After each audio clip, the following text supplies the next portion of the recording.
instructors today, Lisa Milone, who is Commander of U.S. Coast Guard, retired, and now also a member of the Weymouth Marine Unit, which sort of patrols for safety here in the Weymouth waters.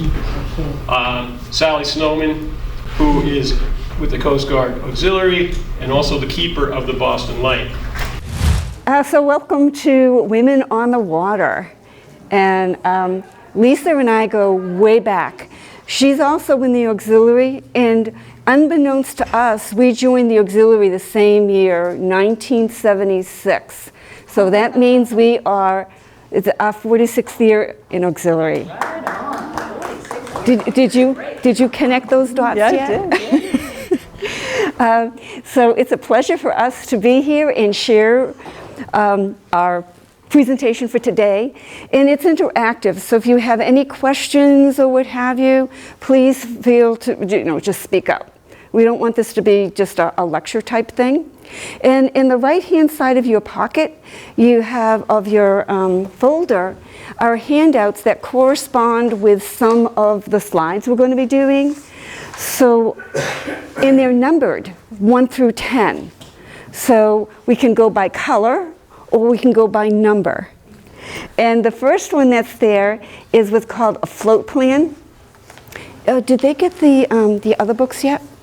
Which ones? Yes. The ones that... Oh, these ones?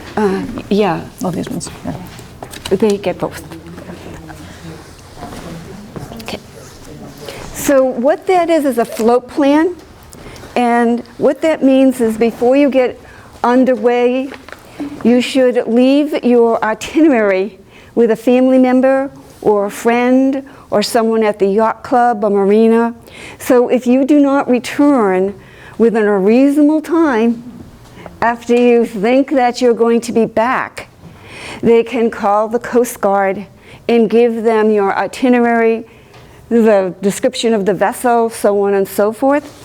And you're also getting this one, the Massachusetts Guide to Boating Laws.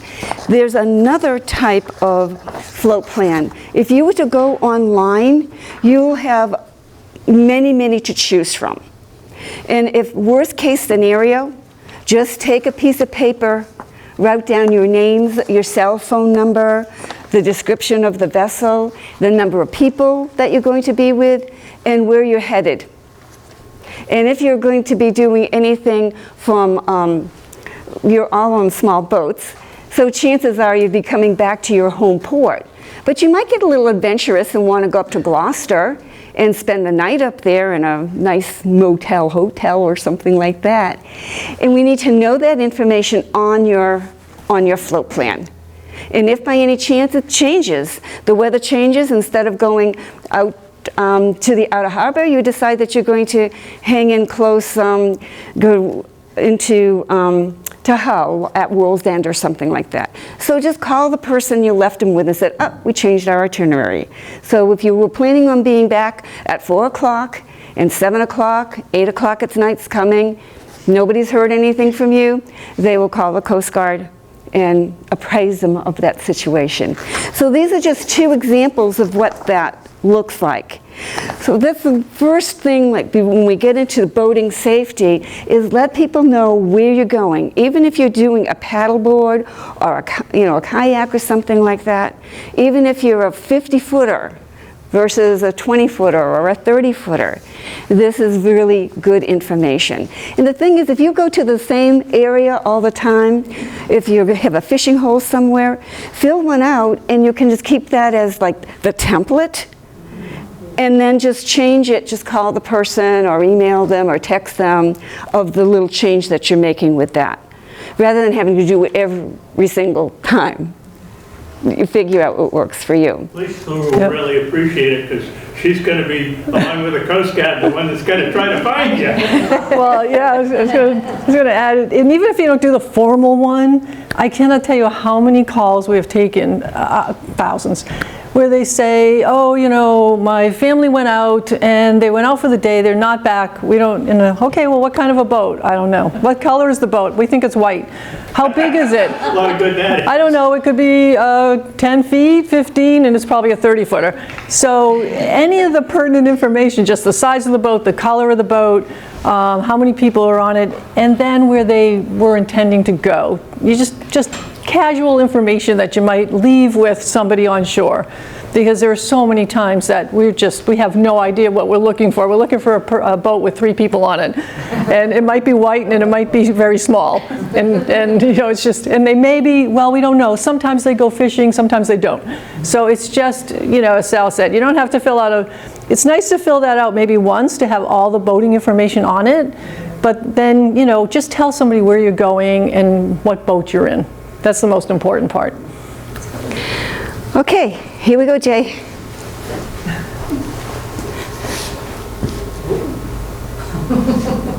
This is what we don't want to have happen when you're out on the water. That's why you're here today.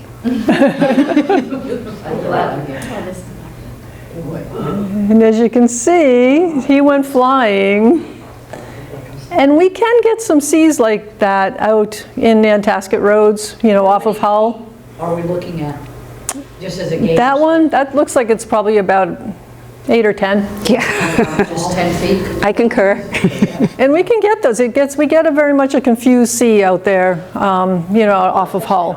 And exactly, sometimes you have it coming in this way, sometimes it's coming this way. You get out by Harding's Ledge, and sometimes you get this confused sea. Hello. So that's why. Sound effects for what you want. So that's why it's important to know where you're going. Know your boat, know the capabilities of your boat, how much you trust it, and more importantly, know how to take a sea like that. Okay, go ahead, Jay. Apparently not. So these are things you don't want to do on the water. So clearly they're just out having a good old time, sort of joyriding, as we would say if it was in a car. And you know, these types of things happen. So we want you today to learn how to get out there, have a good time, but most of all, do it safely.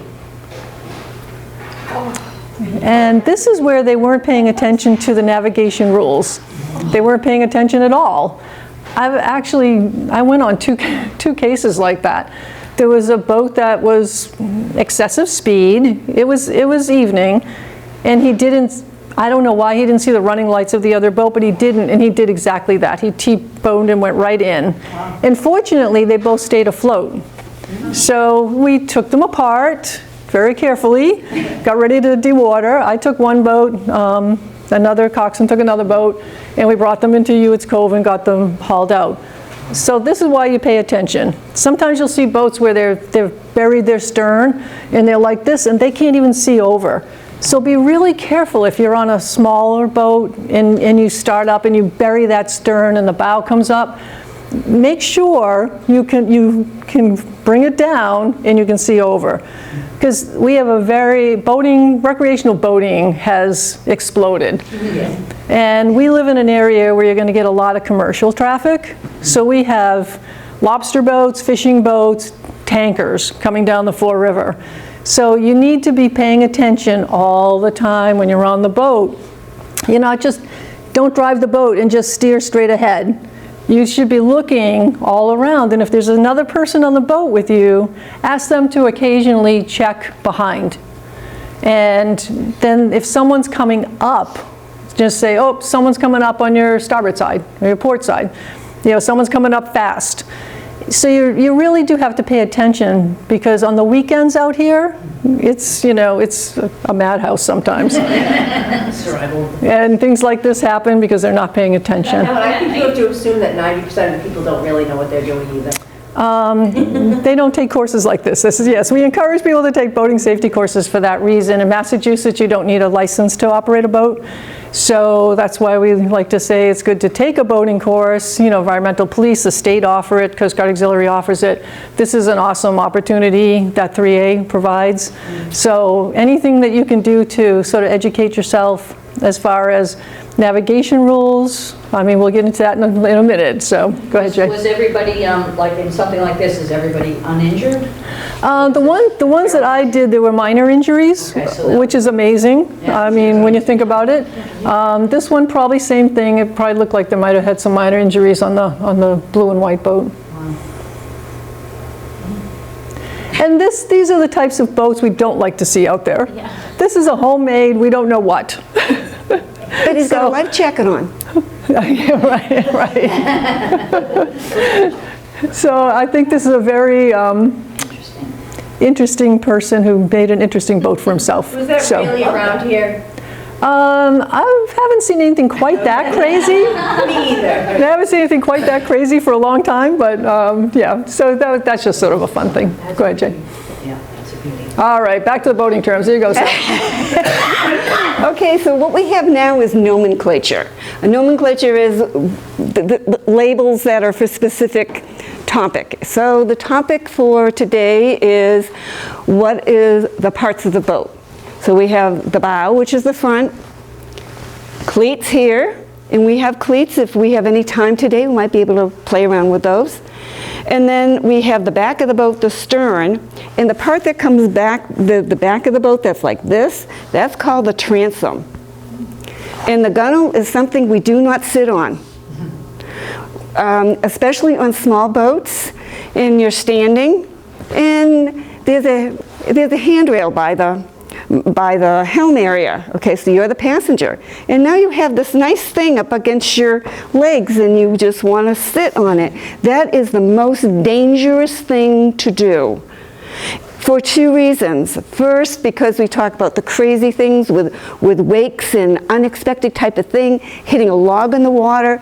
If you're just sort of holding on nonchalantly, you could get just tossed right overboard. And the other thing is, in small boats like we're doing, weight distribution is critical. So if you have someone sitting on the gunnel, the boat's going to lean like this, and the helmsperson's going to have to correct for that. And then if you decide that you're going to stand back up or move, it's going to affect who's steering on the helm. So it's really important to know about how the boat handles as the person on the helms. And you're going to get a chance to be at the helm today. And maybe you can play around and have others move around while you're trying to steer a straight course.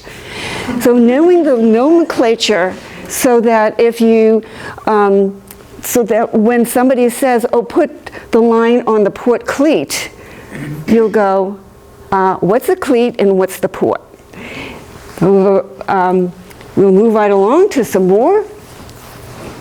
And we have something called the beam, how wide the boat is. And depending upon how wide it is and how deep the hull is, depends upon its stability. So we have boats that are made by companies that are very conscientious and very boating oriented for safety. We have other manufacturers that are fly-by-nighters, that they'll be in for a few years and then they'll go away. And there's a reason for that.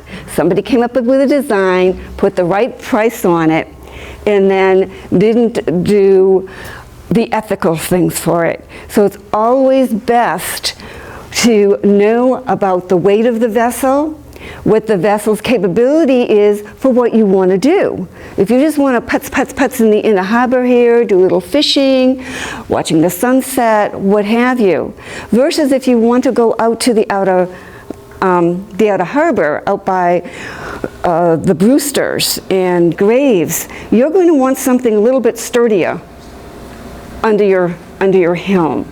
So it's great that you went to 3A Marine because they have a phenomenal reputation. They're not going to sell you something that's going to be gone in another couple of years.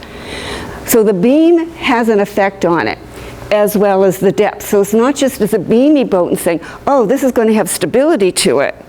Well, it depends upon the design upon it. And then when we look at where the propeller is in relation to that, because if you notice, the propeller is below the boat, which means when you're looking at your fathometer or looking for the depth of the water, you need to take the propeller into consideration. For example, Jay and I have a boat that we bought at 3 Marine 22 years ago called a maritime skiff. And when we have the engine down, the hull only takes 10 inches. We've got the prop down there, we're going to need another 2 or 3. So those are the kinds of things that you need to think about and know what those parts are. And then we have freeboard. Freeboard is really important too, because some boats have very low freeboard. It's only here, so if I'm on the boat, it's only about to here to me, versus some of the other boats that might be up to the knee. Or on a cabin cruiser, it might even be up higher. So when you're out on the vessel and you have various friends come out with you, it's important to know what their own physical abilities are. Whether or not they're going to be able to be, are they seaworthy legs or what have you? And so all these components here as far as the freeboard, it's going to be easier for that person to fall overboard if the freeboard is to here versus here versus here. And especially if they want to get if you're driving the boat and you don't have a lot of freeboard and someone is, standing next to it, not sitting on the gunnel, your job as the boat operator is to, so the Hingham Ferry just went by and you have a 4-foot wake coming your way. So you want to let the people on the boat with you know, hey, hold on, here comes a wake. So part of your responsibility of driving the boat is to make sure the rest of the people on the boat are safe. And you see something coming, let them know, especially... It's okay to say the 4-letter word, wake! right. Especially if you don't have a lot of freeboard. And remember that expression that if the draft of your boat exceeds the depth of the water, you are surely aground. And one of the things is, we're going to get into life jackets. There's no reason for not wearing a life jacket, especially when you're in a smaller boat that is so much more susceptible to wakes and movement, just walking around the boat, somebody, what we call shifting weight. I'm at the helm, somebody's on the port side and goes over to the starboard. I know it. I have to immediately adjust myself at the wheel. And these are the things to just be aware of. So we're not saying that, oh, this is a dangerous sport. We're saying be safe with it. It's fun. And if you know about these things and you can prepare things in your mind for it, you'll be aware and know what the kinds of things to look for. And that's what we're sharing with you this morning. Oh, by the way, this is like a 6-class session that we're doing in 2.5 hours. So it's called the Federal Express version of boating safety. And that's why if you have the opportunity to go to a longer course and get a boating safety certificate, we encourage you. And hopefully after you have brain overload here, that you might think about doing that. All right, more. We have the forward, we have the aft, we have port and starboard. And the way that I learned how to remember port and starboard is because starboard is a longer word than port. So port and left have the same amount of letters, and starboard has many more. So if you can just remember that port's going to be left. When you're facing forward, one of the things that can be disorienting, you're looking aft and you see something and you'll say that something's, this boat's going to come down the right side of the starboard side.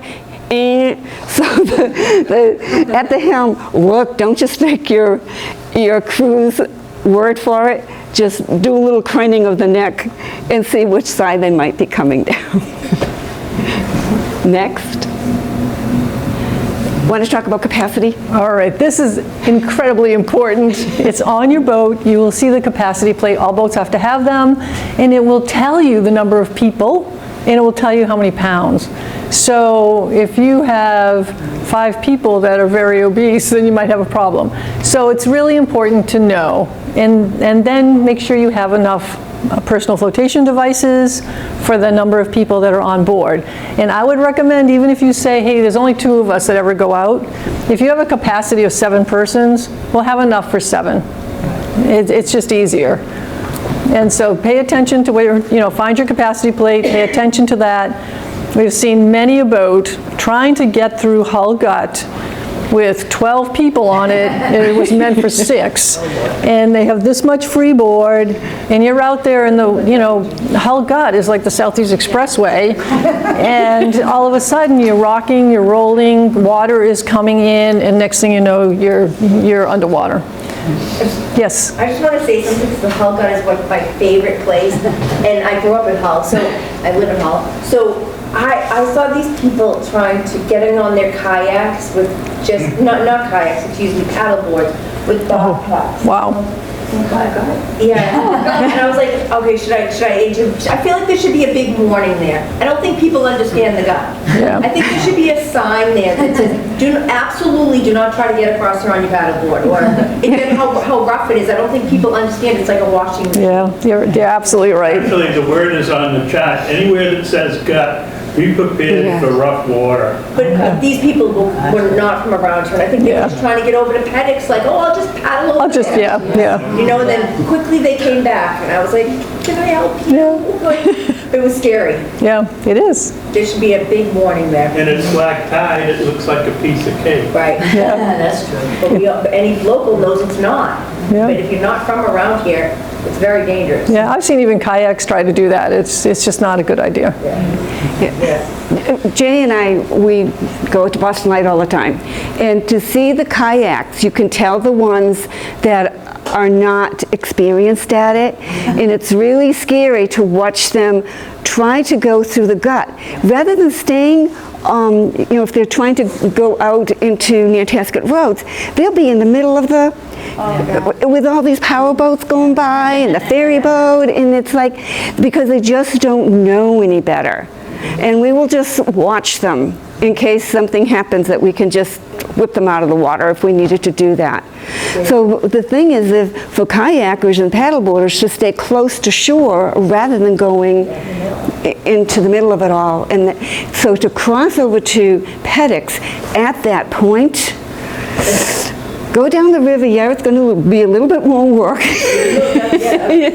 I said that to them after they got to shore. I said, I'm so sorry, you probably want to tell me to mind my own business. You could tell the man did.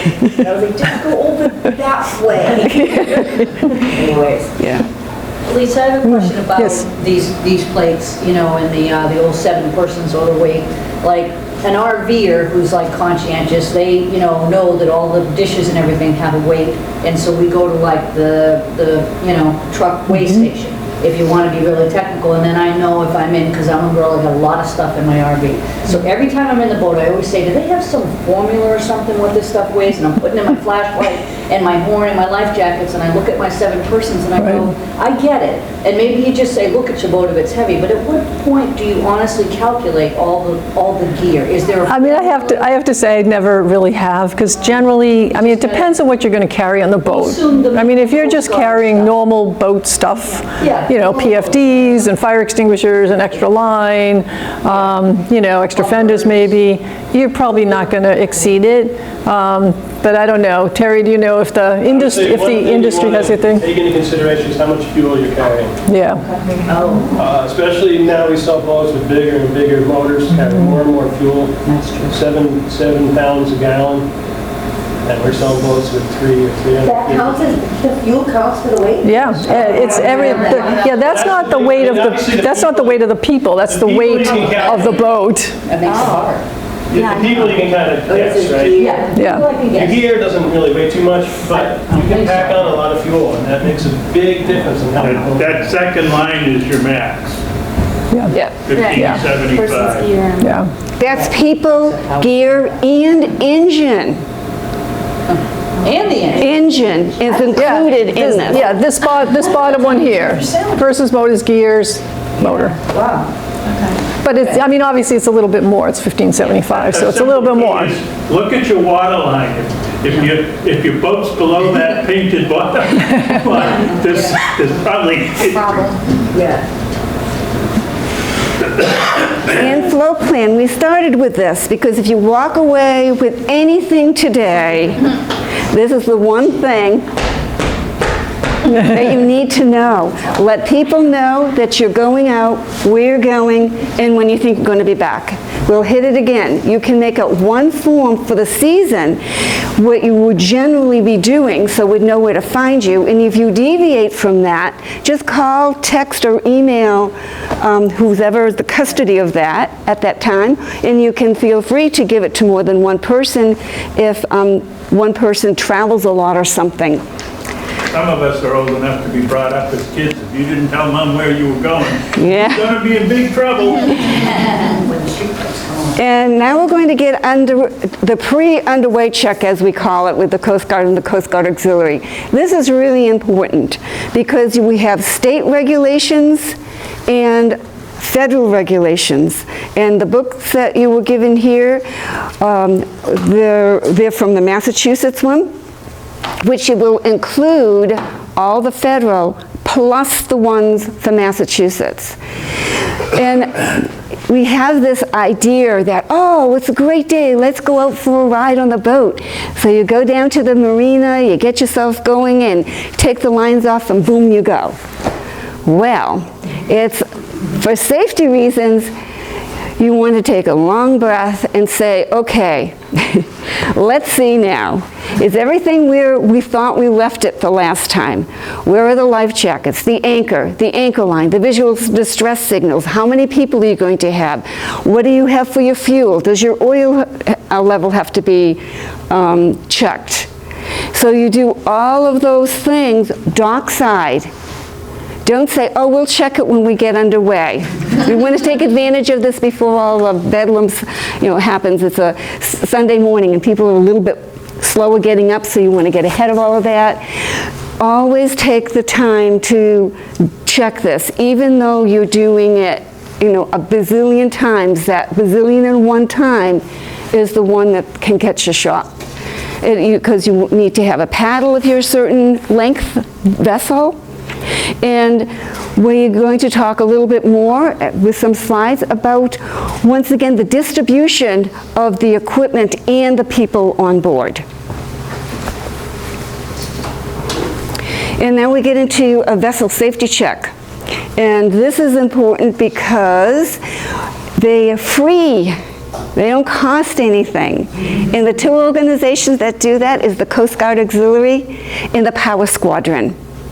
And a number of times, at least 2 or 3 times a year, it's not Hewitt's Codes anymore. That's showing my age. It is now Shipyard Marina and Turn Harbor. So that if they go down there and there's a sign that says if you'd like a free safety check, and what they'll do is go through the equipment on your boat to ensure that it has what it needs. And remember, if it doesn't have it, don't be, a lot of people are worried because they're like, okay, well, if I don't have everything I need, well, then what happens? Am I going to get a fine or whatever? No, this is not a Coast Guard boarding. This is a Coast Guard Auxiliary safety check. So basically what they'll do is tell you what you need. And so if you have everything, great. You're going to get that nice little decal to put on your boat. If you don't, they're going to give you a piece of paper that tells you what you need to go and get. We've had the Coast Guard board our boat, and thankfully we had everything. But like, what if in that instance you don't? Depending on what it is, there is a possible fine. Okay. Yeah, I mean, they could issue it sort of like a regular traffic ticket. It could be a warning, but if it was a critical piece of safety equipment that you didn't have, there probably could be a fine associated with it. Okay. So that's why it's a random boarding or there's something that attracted their attention. Right. Yeah, yeah. Totally random. We were good. Yeah. So that's why it's important to get the safety check, because then you'll know ahead of time. But make sure if you take something off of the boat, you go home like, well, I don't want to leave all this stuff on the boat. Make sure that you bring it all back again. So whatever you had on there when you pass the safety check, make sure that is all back on the boat.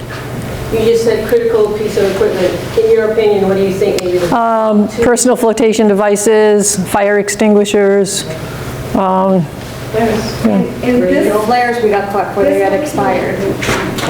It's okay to have, yeah, it's okay to have expired flares, but you have to have some that are not expired. Because I would very often leave expired ones just as a backup, but you have to have the ones that are not. Yeah. I think you should have Dramamine so those people who get motion sickness don't ruin your This is the last page, Where was that?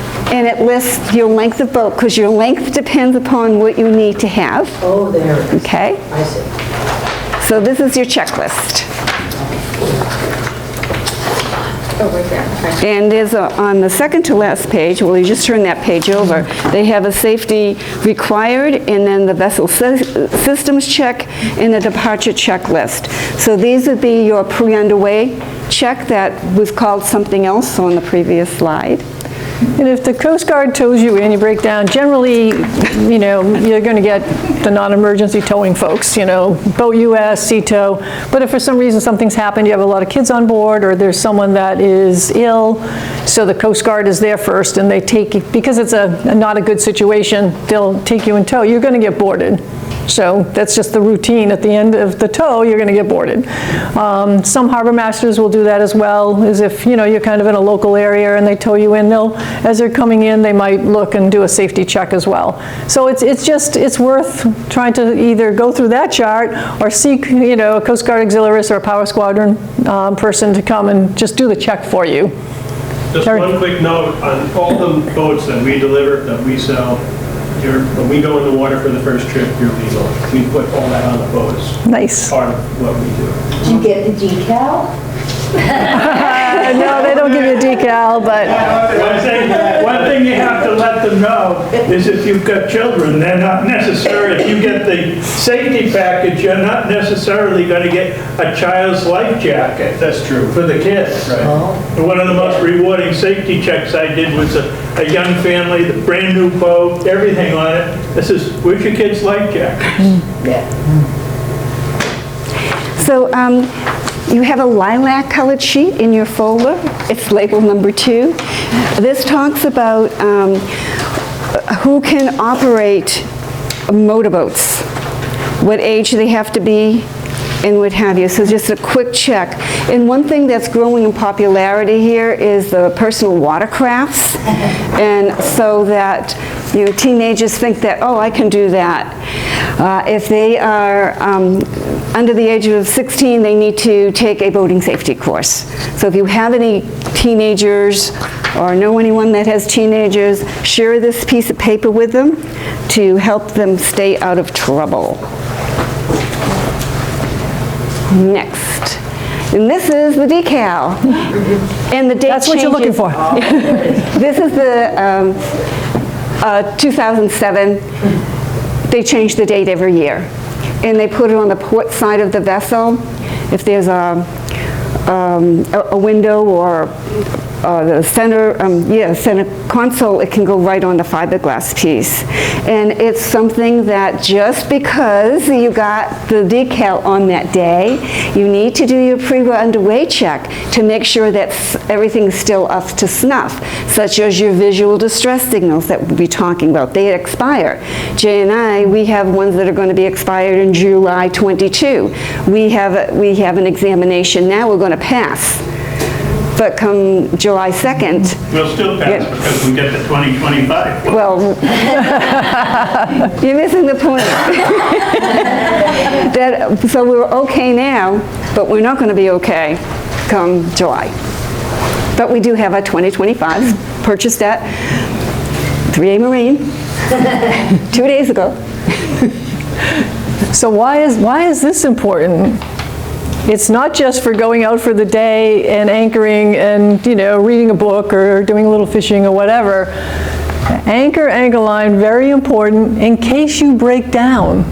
So you're out off of Boston Light and you break down and it's pushing you towards the rocks. Well, you don't want to land on the rocks, so you put your anchor out.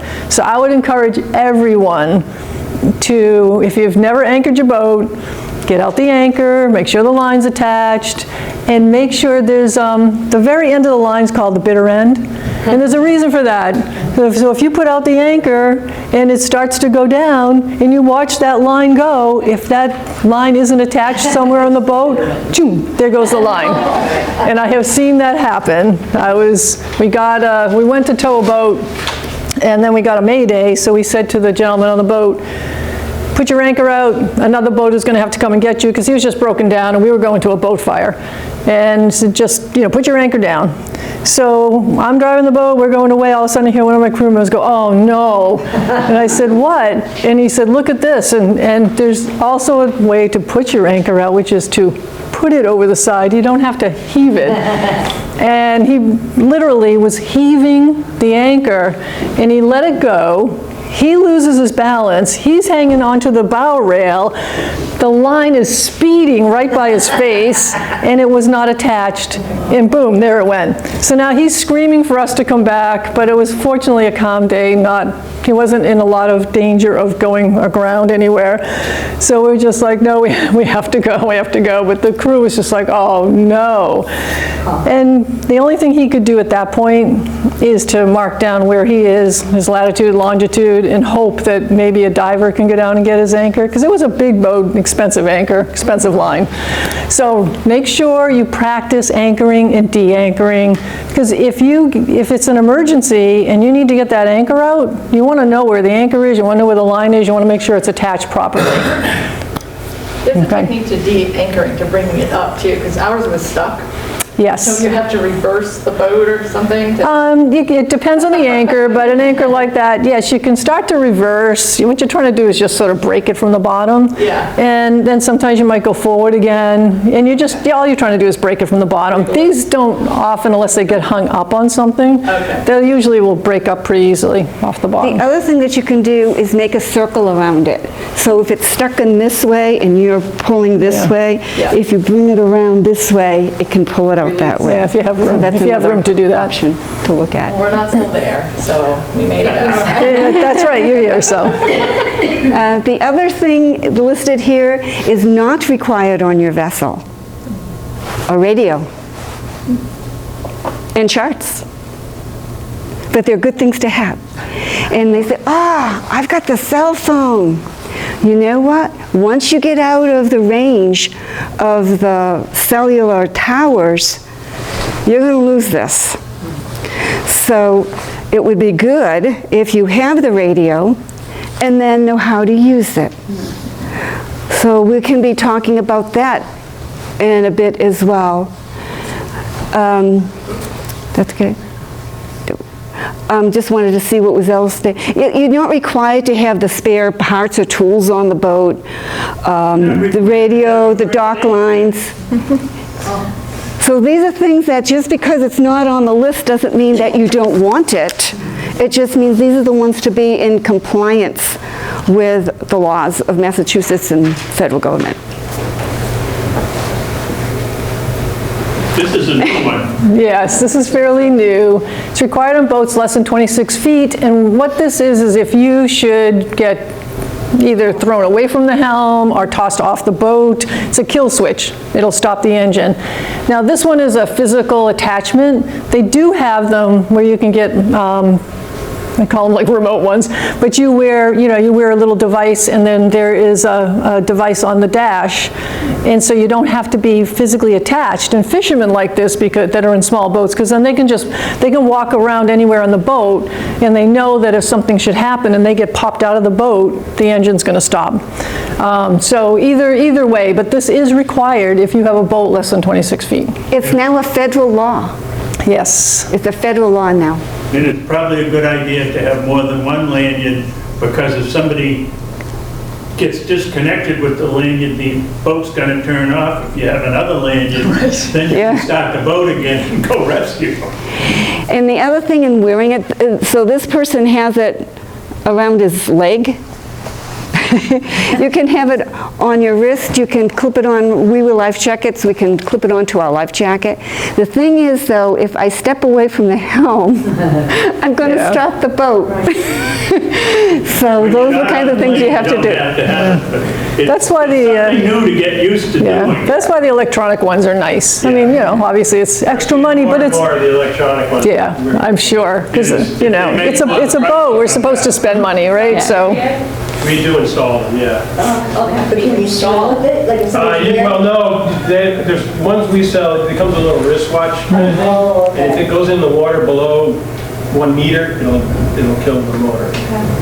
And that suffices a requirement, the wireless ones. yes. Just a device to cut the engine, Yeah. that's the requirement. Whether it's Yeah. tethered or untethered, that's up, And so what Jay was saying is when you're going clutch speed, which we do when we're going down the back river, you don't need any till you start getting up and playing because you may be moving around the boat and stowing gear or something like that. So once you start going up on plane, make sure if you're using this style that you have it It's a good pitched to habit, you. just tough to get used to. Yes. Yeah. Navigation rules. My favorite subject. Because no one knows them or pays attention to them. I have a NAV rules book here. And the I'm always- federal government used to publish these books. They don't anymore. You can get them, of course, electronically. So what they're doing is going to private commercial ones. And this book was on Amazon saying, oh, it's the newest, 2022. Well, that might have been the year that this publisher published it. You need to look a little bit deeper into it to ensure that it is the most up-to-date. The most up-to-date is 2020, so that's why I put the little sticky here, because Amazon says it's 2022. What you do is you go into the table of contents or near the page that you, it's going to say a record of changes. And the last change that was done was May 2nd, 2020. So this is the most up-to-date book to get. So be cautious because there's other, I know of one other publisher anyway that's publishing them and using the same color as that one. And so this is the one from Skyhorse Publishing. So if you put the app on your phone, that's great. As Coast Guard Auxiliaries, we have to have a hard copy on it and the most up to date. So this is the one that needs to be on the boat. Memory serves, if your boat's over 65, you have to have one on board. Yeah. And why are navigation rules important? Because especially around here where we have this mixed bag of, pleasure and commercial, and if you want to go out at night, I mean, boating at night is wonderful. I mean, it's really nice. A lot of the boaters are in. There's not a lot of traffic out there. But you really need to know what these lights are that are coming at you, and which one is port. So if you see green, red, and a white light, someone's heading right for you. So just also learn the different colors. As Sal was saying, the port side of the boat's left. It's easy to remember because it's 4 letters. Left is 4 letters. The way I remember that way back when was the color on the port side is red because port wine is red. So it's like, okay, port wine, red. So by default, the starboard side has to be green. So it's important to also notice that sailboaters do not always have the right of way when they have their sails up. They think they do not always have the right of way. I've seen them try to take on a tanker coming down the Fall River, and it's like, no, you don't have the right of way with the tanker because they're constrained by their draft. Or if a boat is actively fishing with nets over the side, well, then they have the right of way. So it's important to learn some of the basics. You don't have to know all the nitty-gritty, but it's good to learn some of the basics and to pay attention. And then there is always the general rule of avoid a collision at all costs. So even if you're in the right and you're like, no, that person is the give way vessel. They've got my red light over here, which means, you know, stop. They're still coming. Well, you know what? Avoid the collision, you know, because otherwise you're going to end up like that first slide where they're like, you know, in each other. And a summary of the ones that are applicable for what we're talking about today is in both the small book and this one. So if you go to page, where do we start? Page 11. And it's talking just what Lisa was saying about encountering other vessels on page 11. And on page 12, we continue with sound signals, that we're going to have a slide on that. So with things that you're going to be seeing here is going to be at your fingertips to, in your copious free time, read through this and keep it on the boat. We have something, what we call the nav kit on our boat, and it keeps our registration in it and things that we need to get to quickly. So you might want to think of getting a binder or something and having either the big book or the little book or both. So if you need to do a quick check, you'll have it. Or if your phone's working, if you get cellular, you could check it out that way too.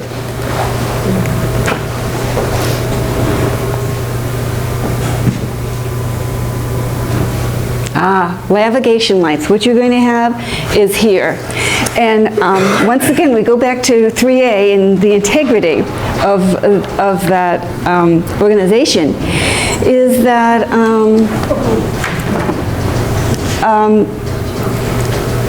vessels get built. The manufacturer will install the lights, but they don't always put them in the right place. We've had a situation, did a vessel examination, and they had two red lights, one on the port and one on the starboard. And another time, they had this swapped. It's up to you, the boat owner, to know whether the vessel is in compliance or not. I had an unusual case. I had my lights replaced, and the port and starboard colors were right, but they used the wrong mounts, and so the light was for the airplanes, not for the stars. So I said, you're going to replace those and do it right. So once again, if we go back to, okay, we're going to have the red light on the port side, we're going to have the green one on the right, so I just count the number of letters in it and know that the red is on the left. Oh, now we get into sound signals. Once again, this book is going to be helpful to you. And what's interesting is the sound signals are so unknown by the general boater that if you're going to let this person know that you're going to pass them down their starboard side, okay, we're going to, on our boat, it's going to be our port side. So we're going to go beep, and if it's the opposite, it's beep, beep, and you know what we get back? Hi! Yep. So we don't know in ourselves when we're on the water and we're hearing these sound signals. We look to, it's a wake-up call to see if anybody is behind us or coming at us that we didn't see, or is it just somebody being friendly, you know? And you will definitely hear these from off of Hewitt's Cove when you hear the ferry boats in the morning. I feel the people that live there must really love this, because some of them will do it very quickly, but some of them will do a prolonged blast and then 3 short ones. So, you know, the one first blast is saying, hey, my engines are going, and then the 3 short ones are, and I'm backing up. So if you're coming down the river, and because their engines are always going, so there's always a wash there, so you don't really know, are they just loading up or are they really getting underway? So if all of a sudden you hear 3 short blasts, well, you know that they're going to start backing out, and you don't want to be behind them. So especially up here at the ferry dock, be, you know, pretty careful and pay attention. I can hear them in the morning because I live across the water there. I can hear them every morning, so, you know, in the afternoon from the house. So that one you'll hear. And Sally's right, we don't hear a lot of it out when you're underway. And every once in a while, you don't hear them when they're backing up, so just... Yeah, just always be careful down by that ferry dock. And the bottom one is the critical one. That's danger. Beep, beep, beep, beep, beep, beep. 5 blasts. Wake up, look around, see what's happening, or if you are in danger, give the 5 blasts. You'll hear the tankers do that a lot. They're coming down the Fall River, and some, you know, small boat will be just kind of going along in front of them, not paying attention, just doing this driving thing, and they have no idea there's a giant tanker behind them. It's going to take a half a mile to stop, and so you will hear the danger signal, and then obviously if they're paying attention, they turn around and go, whoa, and they'll get out of the way. And you'll hear that. You'll definitely hear that. The insurance signal, because the tanker will have, if anything happens, he can say, yep, I did my danger signal. Yep. And let's pause here because we've been sitting for about 55 minutes. So let's take a stretch break, walk around, get some water. And this is where we get into the red right return. And when we talk about the navigation rules and the lights on the vessel, when you drive down the street and there's a double yellow line, do you drive down the yellow line? No. And so one of the things that I learned as a kid, because I grew up on the water, is that you stay to, like you're driving a car. So you stay to the right of the channel or to the left of the channel. There's no rule that says you have to do that. It's a courtesy, especially when we're coming in to the back river on a Sunday afternoon, about 4 o'clock, and we're going out, and the boats are coming in, and the boats are taking up the whole width of the channel. All right? So if they were nice, they just, you know, just line up so that outbound would be to the right and inbound. And I'll apologize ahead of time because I work with someone in the Marine unit, not John McLaughlin, who is crazed about this. So when we're out on patrol and we're coming down the back river, if you are outbound and you're not on the side of the channel he wants you on, he's going to tell you. I mean, he would spend the whole time. I would be like hiding, you know, under the dash. You know, like, just, it's okay, it's all right. No, but he's like scooting everybody over to one side or the other. So, but Sally's right. In a small confined area, it makes so much more sense when you go out to be on one side and the people coming in are on, you know, they're going to be on the red right returning side. So once you get into the wider water, there's maneuverability, and it really doesn't matter. There's no rule that says to stay to the right or stay to the left or what have you. And so the road signs, rather than the stop signs, stop lights, caution signs, things like that, instead we have the aids to navigation that's on page 17. And there's also special buoys, which goes on to page 18. Some of them are not applicable to this part of the country. They may be more suitable for another. But just to be familiar with other than just the green and the red, you know, or the ones on a stanchion with a red triangle or a green square. There's many more of them. So this is just the very tip of the iceberg. The aids to navigation, that's a whole worth of study in itself. Paying attention to caution signs, anything that's cautionary, and I'll give you, they're usually ones that would have a sign on it, like danger or what have you. Then we have ones that are not as marked as well.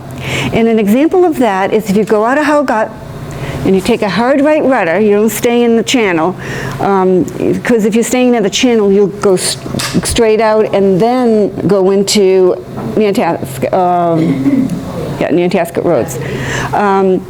The Narrows, Nantasket roads. And so we, in our little small boat, we'll just take a beeline to Boston Light. We'll go right across. However, we have these two white buoys that are sticking up.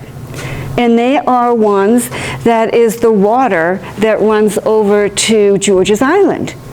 And it's PVC. And they were having trouble with it rising up. So cautionary is do not go between those two white ones, because you don't know whether that pipe is starting to rise up again. On the other side of the channel, when you get to George's Island, you'll see another set of them. But there it's not as busy of people cutting through as the one at Windmill Point. So pay attention to that. If you saw it, you didn't quite know what it was, now you know what that is. Those are the kinds of things that you want to look for. Like a danger marker? No, it's white. It's just white, but that's kind of what it's And it actually says something about... It tells us about a buried cable. So it doesn't- Yeah. When you see the white one, they're more or less information. Yeah. Sometimes the information is danger. Okay, But sometimes. in this case, the danger is, don't try to anchor here. All right. Yeah, and an example of that is on page 18. There's 4 buoys lined up. And they said, fuel this way, food that way, a rock, idle speed, no wake, and swim area. So the one that's out there, they need the buoys replaced or painted. Okay, so if you want to know what it is, just remember what we're chatting about today, because you're not going to find those on the chart. So stay away from them. Right. Okay, because they're there for this specific reason in this particular location. And so where the charts are updated, And also look at your GPS, or if you've downloaded a chart, or if someone has given you an older chart, which may not be up to date, pay attention, because we have a lot of channels that, one channel will go this way and then another channel goes that way. I mean, it happens even here in the Fore River going into the Back River. And, my brother would be like, well, wait a minute, what's that buoy over there? Do I go over there? And it just sort of threw him for a loop, because if you continue down the Fore River channel and you're doing red right returning, but if all of a sudden you're going to, go off to the left to go down to the Back River, well, now the buoys change. The numbering changes, the buoys change. And, in the Boston area, it's not all, it is always red right returning, but we need to know, is it an old shipping lane? So by Peddix Island in the West Gut, that used to be a shipping lane. So if you're heading outbound, you're actually coming in. So I was just going to say that you don't always, the red right return confuses me. It does. I'm just going to be so honest, because I'm like, well, how do you know if you're going in over here? I mean, it's pretty, in the Back River and the Fore River, that's pretty, but when you get to the West Gut, you get that's when you'd have to be a little careful. But if you just look at a chart, or if you look at your GPS, it becomes pretty apparent where you should be. So don't always just go by that. Learn the chart, pay attention. I think Red it's... right returnings works every time if you use the chart. Right, right. Yeah, use that as just, that's just something to remind yourself. But certainly it's definitely the Fore River, the Back River, you can go by that. But, you should look at your charts. You should know the area, be familiar, so that you don't have to totally rely on, the buoys. You can say, oh yeah, that buoy up there, that's where I want to go. Hingham Harbor, my brother was famous for that. And that is red right returning, but it's very windy. And you get to this point here, and you'll see way in the distance a red buoy. Well, he just wants to go right across, which is a big old mud flat. Don't do it. Exactly, don't do it. And I'm like, no. So you go, well, where did that come from? So you look at the chart. Don't just rely on, you just know where you are and what you're doing, that type of thing. At low tide, you can't go through there. Oh, well, at least at low tide, it's pretty obvious. Yeah. If you're like mid-tide where you could run aground, a lot of people still run aground on Grape Island Spit. I don't know why, but they do. Yeah. I mean, it looks good, but they started, they cut the buoy, and next thing you know, they're aground. The angle by Sheep Island is a tricky. Yeah. The channel doesn't go buoy. There's a buoy over there. If you try to go straight, you're going to run aground on Sheep Island. Yep. And so that's what we call local knowledge. Okay, so the buoys that we're talking about off of Windmill Point, that's local knowledge. And even what we're talking about, the West Gut, that's local knowledge too. When many years ago, it was reversed. And then there was a hubbub about, well, is it really inbound or outbound? And they swapped it. And you know how long it took me to try to do that? And once in a while we'll get somebody on the boat that still thinks it was the way that it was, and we'd pull out the chart and show them. So yes, it can be confusing. And one of the things that I did bring with us today was a Boston Harbor chart. So that's something at our next break we could take a look at if you wanted. Next. We already talked about this. Now we get into the navigation of water, where we get into our charts and why are charts important. And one of the things that's happening right now is that they don't make charts. You can't go to Winter West Marine anymore and buy a chart.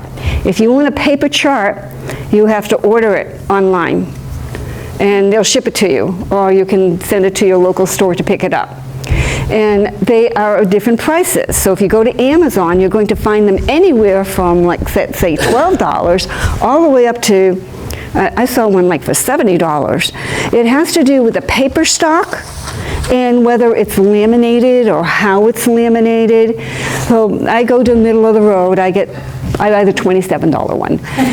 And the thing is, they can get updated now more quickly because everything is electronic now. So they can just go into the program for where Boston Harbor is and make those changes. However, people are getting away from these. Even the Coast Guard is getting away with these. When they do search and rescue now, the manual says that they're going to plot it first on a chart. They don't. And the reason why I know that is last summer, when Jay and I were re-qualifying as coxswains for the auxiliary, we had to plot what we were doing, and then we had to go out and run it. So I called Station Point Allerton and I said, what I'd like to do is come down to the station, show me how you plot it, you take it from the plot here and go on the boat and then run it. So they said, okie dokie. So I get down to the station and we go right down to the boat. And I said, can I see your plot? He said, no, I already put it into the GPS. I said, no, where's your paper chart? He didn't have one.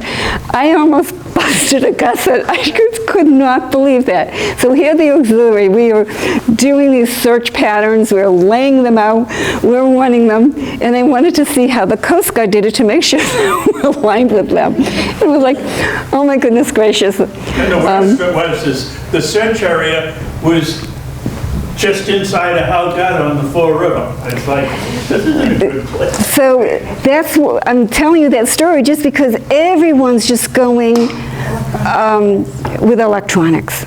And the question is, what happens if the electronics dies? Yes. Is that an example of a plotted chart, that blue? Is that what, when you were educating, would you take your chart and draw a line where you were going? Yeah, those are real charts. Yeah, these are real charts. What this blue line is when we do our presentations on Boston Light and why Boston Light was put on this little tiny island back in 1716 because this it was not dredged here, the broad sound. It was too shallow. So this was the main ship channel that then came in through the Narrows and then into Boston. And as the ships got faster and bigger, they didn't like going through the narrow. For search and rescue, isn't it more efficient to just go to the GPS Yeah, even on the police boat, that's how we plot it. Yeah. Yeah, so I mean, the electronics on the police boat are crazy. I mean, they're just state-of-the-art, ridiculously crazy, but yeah, that's how we would do it.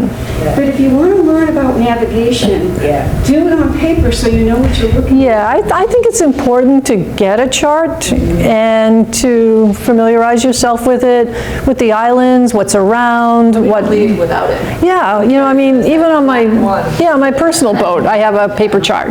You know, I have a GPS, but I have a paper chart. And, you know, I make my brother memorize the islands. He still doesn't have them. But, you know, it's not a bad thing to familiarize yourself with it. And when we train auxiliarists on our boat, we have the paper chart, so as we're going out the back river and so on and so forth, that we're pointing things out so they know what it looks like at the chart and then what it is on the mainland. Where if you're just looking at your screen, now this is about this big here, you're not going to get that panoramic view. You're not going to be able to see, It's like because of the cost of the charts, a lot of people get the chartlets and they'll go like from Block Island to Portland to Booth Bay. And they're very useful, but the problem is they show such a small area. When you go to plan ahead, you have to take and flip ahead to the next chart. So when you can, big charts are nice to have and work with. and they're fun to read. Oh my gosh, there's so much information on it. Does that require wine, or do you mean just like good accessories or on their own? And okay, we already talked about GPS, so we can keep on going. And now we're going to talk about tides. And number 3 in your folder is a 3A marine tide chart. And what you need to notice when you look at one of these is that it's going to show you a morning time and then one in the afternoon.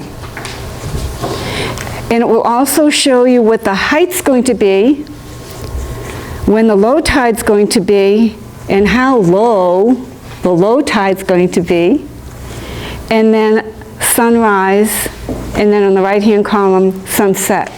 This is critical for Jay and I when we go to Boston Light, which we are planning to go tomorrow if the seas calm down. We moor at the face of the pier. So we take our 20-foot Mariner and we come around and we moor here. And We've got a 20-foot boat with fenders that are this long and that big around, and we've got at least 3 of them on board. so that we can tie up across the face of the pier. We like to go 3 hours on either side of high tide, but sometimes we need to be out there or we get wrapped up in a project. And we need to know what that low tide is and how low the low tide is or how high that one is, because if we look at this one on the first page, I'm looking at January, the first one, low tide's at 3:58 in the morning, and it's the height of that is minus 0.2. It's not even a foot underneath us. So our prop would... Lately, at the foot of the pier, at low tide, there is 0 water. There's stones, there's rocks. So we'd be, we'd be on the rocks. Would not be a good time to go. And the other thing that you'll notice is that as you look through this, it will show when the full moon is. Did you know that tides are caused by the moon? And right now, we are in a new moon in a solar eclipse today. And we can't see the solar eclipse today because it's not on this side of the planet. So that's going to influence how that tide is going to be. And it could also cause some weird weather or what have you. So to know when the new moon is, and then it's going to be approximately 14 days later, is going to be the full moon, and then the new moon, and then the full moon. That's going to be the movement of the tides. And when we have we have the 4 seasons. So when we have the equinox versus, when it's on an equinox, it's a what? Perigee? Yeah, perigee. The tides are going to be much different than there. I love following the tide chart. I think it's so cool. And the nice... Good rule of thumb is the average between the high and the low tide in this area is 9.5 feet. And we sometimes have had 13-foot high tide of 13 feet. And that it was that wasn't weather. That's the tides, the influence of the moon and the effect of the planetary rotation. You have to be sure you're looking at the right one. Like if you get the electronic app, I was telling my husband, don't worry, it's high tide, you're good. And I was looking at Kingston, and he's like, this is not correct. We're like really low with GPS. Yeah, because you can actually get one for the Weymouth Back River, the Weymouth Fore River. I mean, the apps are incredible. Well, the nice thing about this is, because they didn't used to do this is corrected for daylight savings time. So it's all fixed for you, so you can go by it. Wow. Is there anything like, just a little weird geeky thing, two little questions. One was one time, I'm not a big traveler, but I got to go to Cambodia and Thailand a few years ago, and the tides, they didn't have like tides like us. Oh, yeah. At the ocean, I just asked everyone like, what's with the tides? And no one actually ever had an answer, so I figure, why are the tides so different in different Well, it's because parts of the Earth, the curvature of the Earth, and where we are, and how the moon affects it. So down in Florida, unless you're in a bay, the Florida only has a couple of inches switch. Unless you're the Bay of Fundy, people go up there in particular to go see the Bay of Fundy because at low tide, there's no water.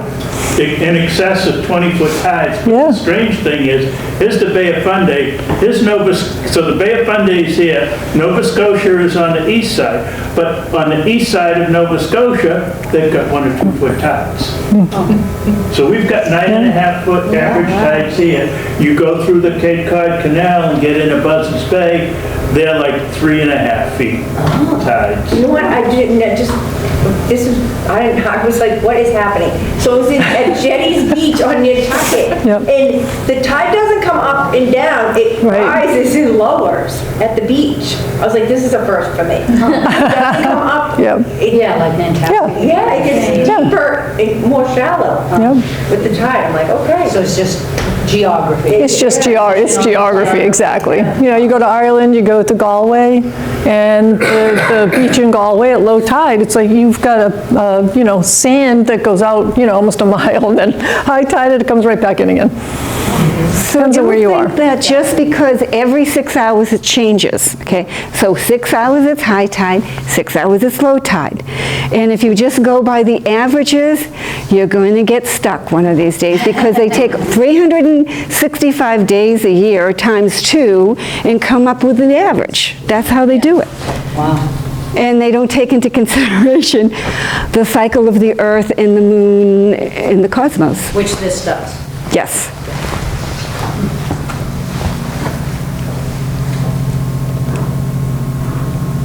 How to operate your vessel. That's what this little booklet is all about. They'll show pictures of how to approach the dock on page 10.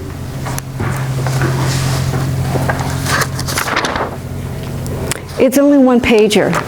You can buy books that are just on the subject. So we're going to do the Federal Express version.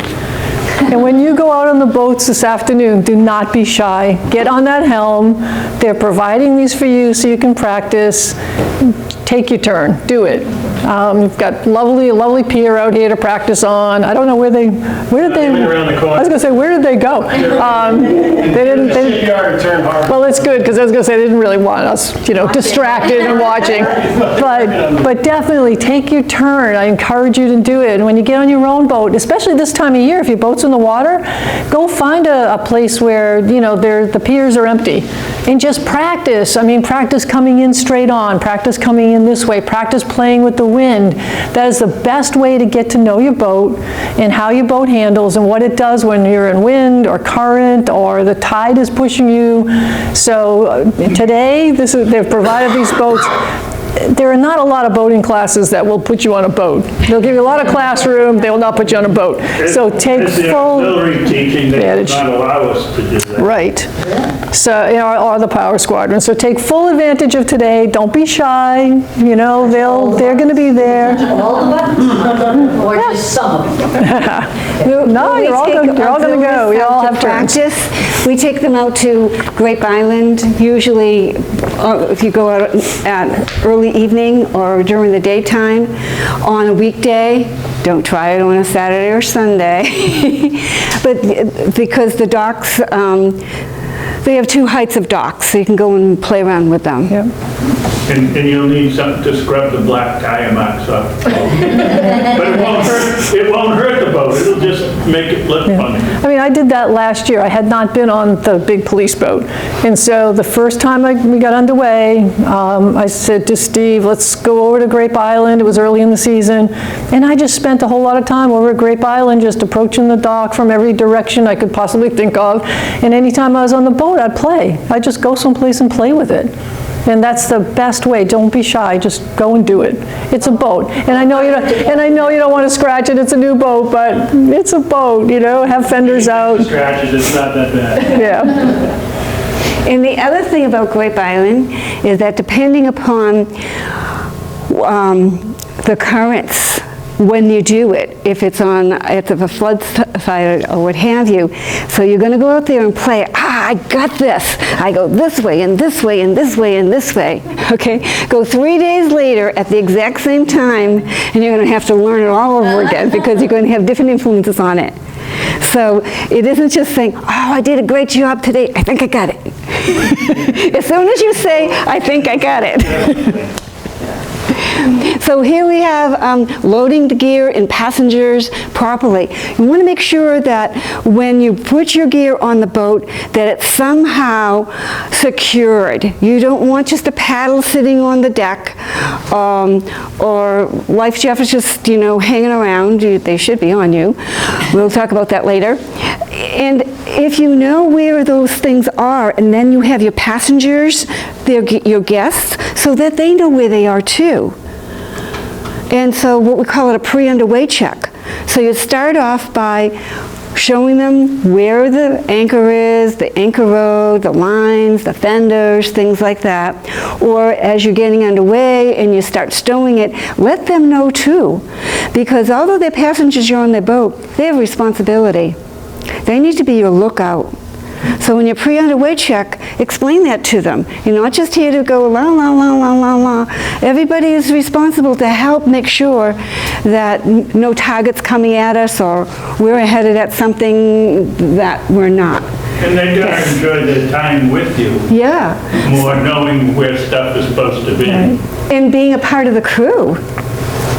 And one of the things I do when I'm going on a friend's boat, I'll bring my own PFD. I mean, you can, if you know your friend, you know their boat, you trust them, that's fine. But I'm just as happy to bring my own PFD. I know it fits me. I know all the little laces are good. And I don't have to worry about where are their PFDs. And do they have one that fits me? And now do I have to take time to fit it? Because if you're in an emergency and you're putting on a PFD, that's not the time to try to figure it out.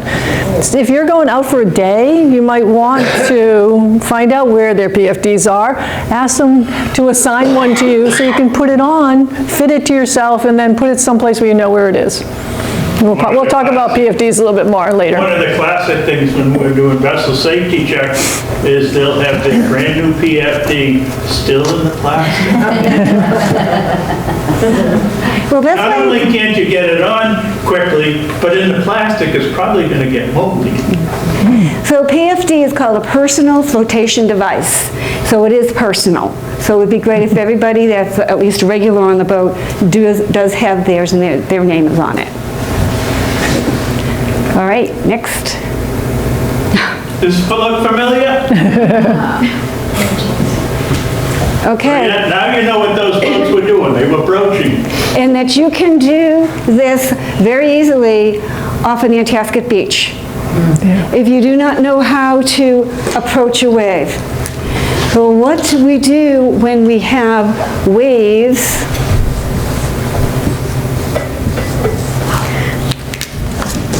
we can pound ourselves to death and go right into them. And do pound, pound, pound. Some people like that. The other thing that you can do... Most of us older people don't. like it. The other thing that you can do is, I just want to put a few more C's in here. You have in your mind that you're going to just take a beeline right down from Nantasket roads and head down to Cohasset to anchor to be on the beach down there. But what happens is you're getting this pounding thing here. So what you can do is you do a crisscross. You go like this. You don't go like this. If you go like this, it could look like that. And when you do this here, what's your fuel tank consumption? Yeah, how big is your fuel tank? How much fuel does it have? And then how much fuel do you burn? Do you consume? At what speeds? So one of the things we have to do in the Coast Guard Auxiliary is have what we call a RPM table, so that we know how much. And then if we know what our fuel tank holds and we run at different speeds, we can figure out how much fuel we burn per hour. When you do zigzag, you're going to be burning twice as much fuel. So there's a rule. It's called the 1/3 rule. 1/3 fuel to get there, 1/3 fuel to get back, 1/3 fuel in case you get stuck with this. Most people, when they plan a run, they're planning that they have X amount of fuel and they're just going to run down at 18 knots and run back. That's not a good plan. That's a plan to need help on the water. So this is how you avoid that. Okay, so that if you do the zigzaggy thing, or you can pound, but one of the things is that our waves always spread apart at the same? No. Not around here. So you could be going up on this one and down into this one. I don't know if we have a picture of that. I was going to say, is there another slide for pitch polling? No. No, we get into that. So that's your pitch pole, yeah. Because they up in the Merrimack River, they practiced that, and we actually had a 44-footer that went out, and they probably had maybe probably a good 10 or 15 foot sea coming in.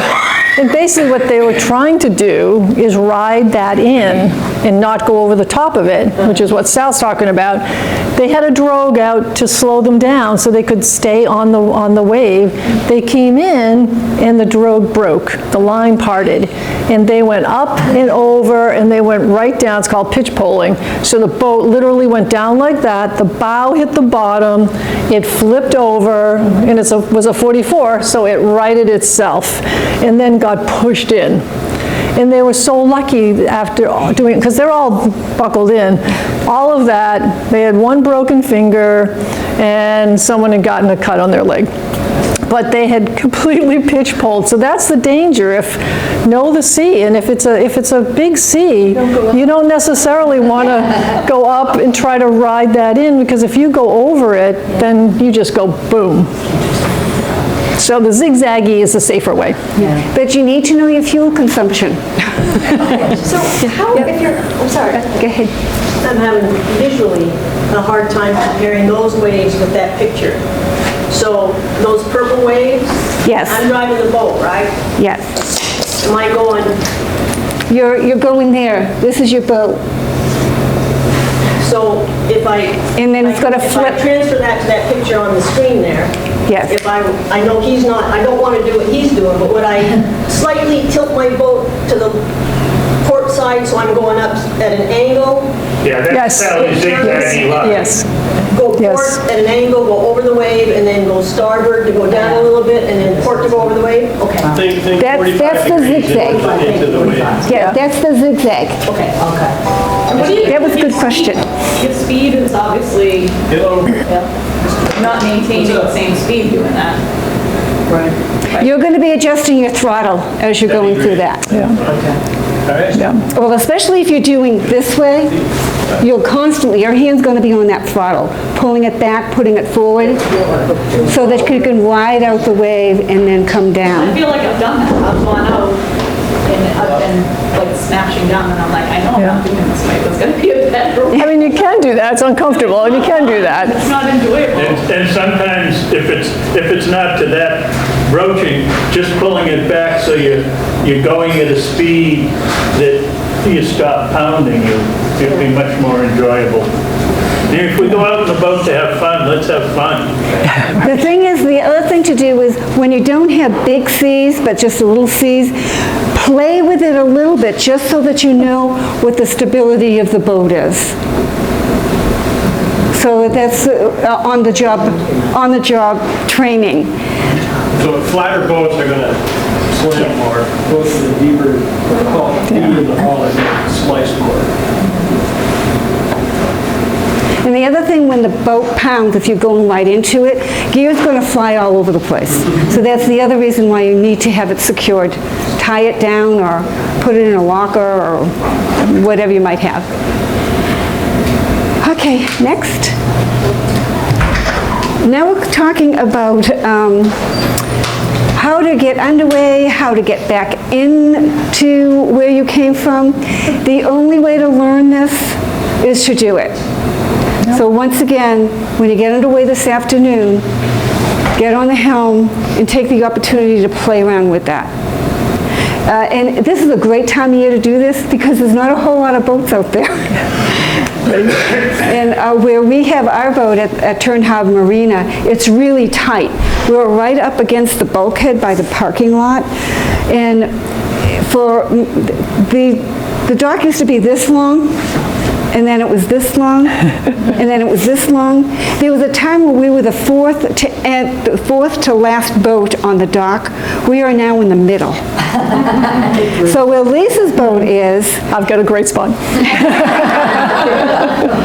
so we have the lift over here, we've got Lisa's boat over here and 3 others. So we have this very narrow area. There's no way that 2 boats are going to be able to get it past there. And then we have to take a hard left rudder and then get into our little tiny spot. Well, Jay, he'll come bow in, come in, and then take a hard left rudder into the slip. I can't do that.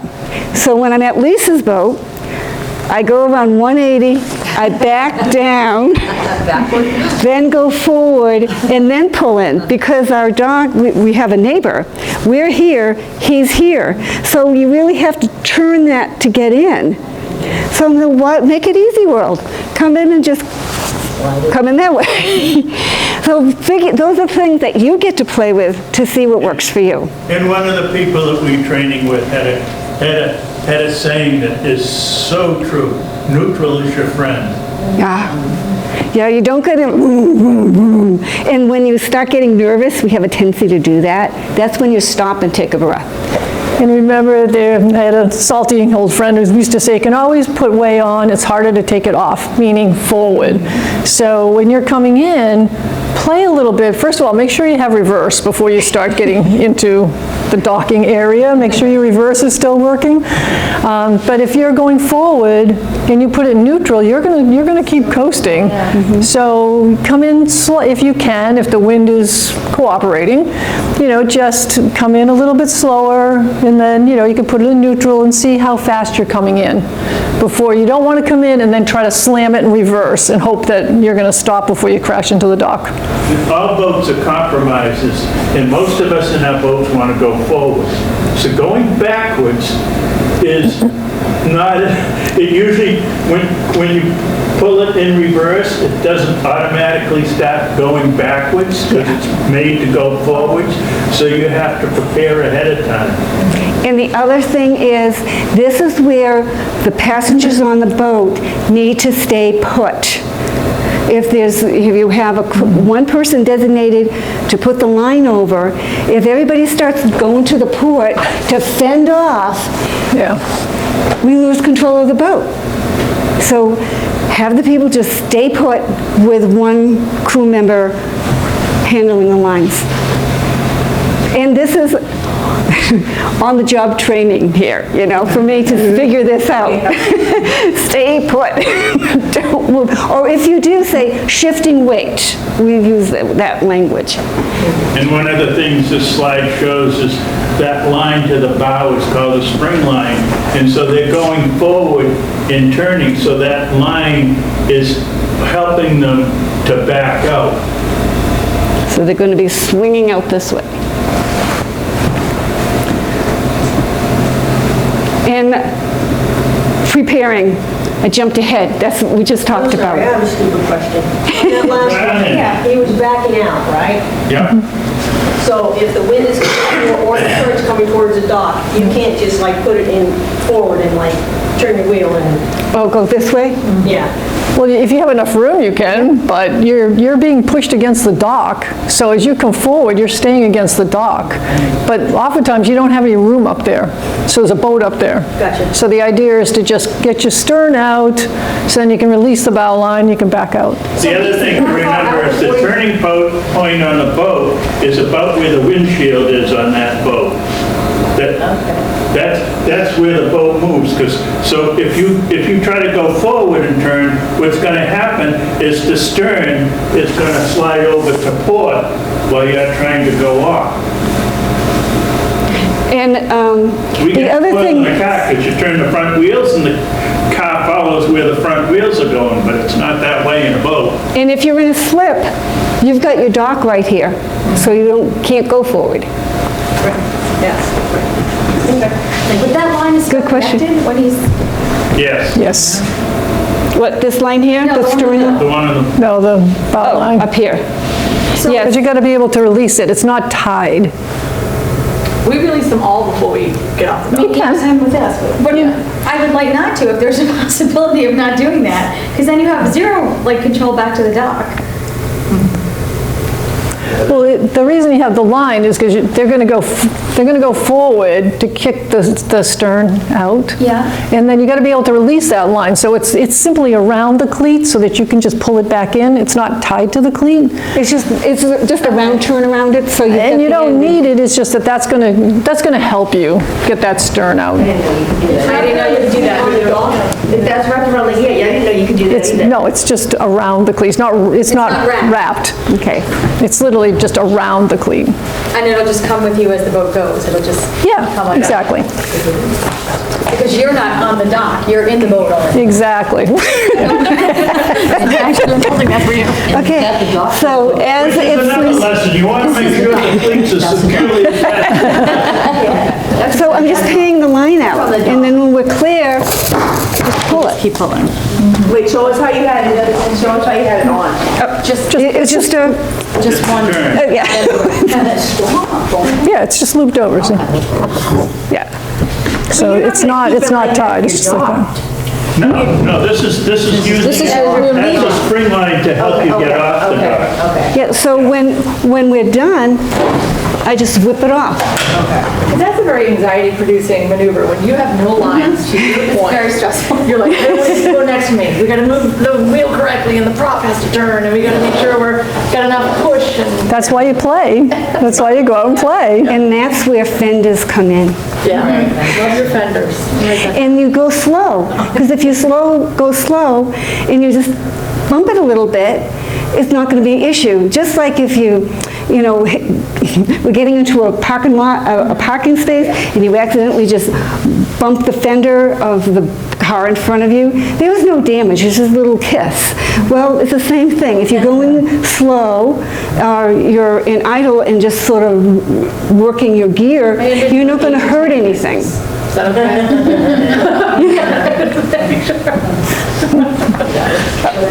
You're going to get to play with all of this when you're out there. And it looks like the wind's cooperating. It looks like the wind's died down since this morning, so you ought to be able to have a good time out there. I know they must be doing okay because we haven't heard from them. They haven't come back. I talked to Megan, they're looking around 11:45 to get. Okay. I don't have their float plan. I know. We should use our maps and go get them, all to the course. Then we just head up. In preparing for the dock, we've talked about that you want, when you're leaving the dock and coming into the dock, your passengers need to stay put or let them know that they're moving. Okay, and having your lines ready, having your fenders ready. And then tying up, we have a bow line, spring line, stern line. This is all part of the nomenclature. I had a very good friend who said to me, he goes, my husband drives me crazy. We come into the dock and he's like, all right, get the aft spring line. And he's like shouting orders. And she says, I don't know what he's, it's like another language. So it's not a bad thing, hopefully, you know, bow line, stern line, and then the spring lines. That's as simple as that. And the tricky thing is, depending upon how a line is in relation to the boat, it's the same line. If it's doing a different thing, it gets a different name. Oh, and then we talk about the anchoring. It stops you from going forward and back. So the bow line, the stern line hold you to the dock. The spring lines will keep you from going forward and back, that hold you tighter. So at the end of the day then, bow line, because I've only done bow line and stern line when I pull up to the slip with the smaller boats. Yeah. We have a larger, just a 20-foot boat, so I would use the spring line to also. Yeah. Yeah, the spring lines allow the boat to kind of rock a little bit if the wind or current changes. You want to hold the boat straight. The line going from the end of the dock to the middle of the boat, if you have that adjusted right to begin with, that's going to take and keep you from heading all the way into the dock. If you get that line secured, you can have just clutch ahead, and that will hold the boat while you fix the rest of the lines. So the spring line is one line, the bow line is one line. Yeah. Well, you have a forward spring and an aft spring. This is a spring, this is a spring. So that's 4 lines. But it's the, Yes. It's the lines, yeah, it's not, because the bow line and the spring line looks like it's one line. It does, and it could be one line that goes from here, goes around a cleat, and then goes up, but generally it's not. 2 lines. Because you don't always have this lovely, nice cleat configuration like I don't on mine, so sometimes I might have a spring line from here going this way, and then maybe one back here going that way. Doesn't always look as neat as that. The other thing that you can see, the term spring, the line is made of nylon, so it's going to give a little bit. The bow and the stern line are usually short, so that they're not going to, it's like if you come up and where the middle spring line is, if you tie a boat right to there, that's called the breast line, and it'll get the boat in really tight, but it's a real short line, so if there's any action, it's not going to move From there to there. Yeah. In a storm scenario, when like the shipyard calls and they say there's something coming in, go tie down your boat, and everybody does the thing, I just do what they do. They turn their boats around, I go do what they do. But is this like, hey, follow this good weather and bad and you'll be okay, or does bad weather? Yeah, pretty much. I mean, that should, Get this for a small boat, that should, you might want to put an extra line on and some extra fenders, but that, in a place like where we are, that should pretty much What Turn take care of Harbor it. asked us to do, we're in a slip to put another bow line on. Yeah. So we'll have the 4 plus a 5th. In bad weather or every time? Oh, no, that's when No, it's, bad. a hurricane If we're coming and expecting a we're not gonna storm, pull the yeah. boat, or heavy gale. If you can get it out, get it out. Right. Okay, on anchoring, this is on page 19. And what this is saying is that there's different kind of anchors, and there's pictures of them here. Would you believe that we were not required to have a particular kind of anchor on the boat? So if you want to use a cement block on your boat and use that as an anchor, that suffices. So these are the different types, and the types depend upon where you're going to be anchoring and how long you're going to be there for.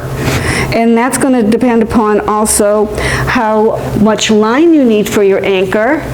If you're going to be doing an overnighter, you're going to want a heavier anchor and a lot more line than if we do what's called a lunch hook.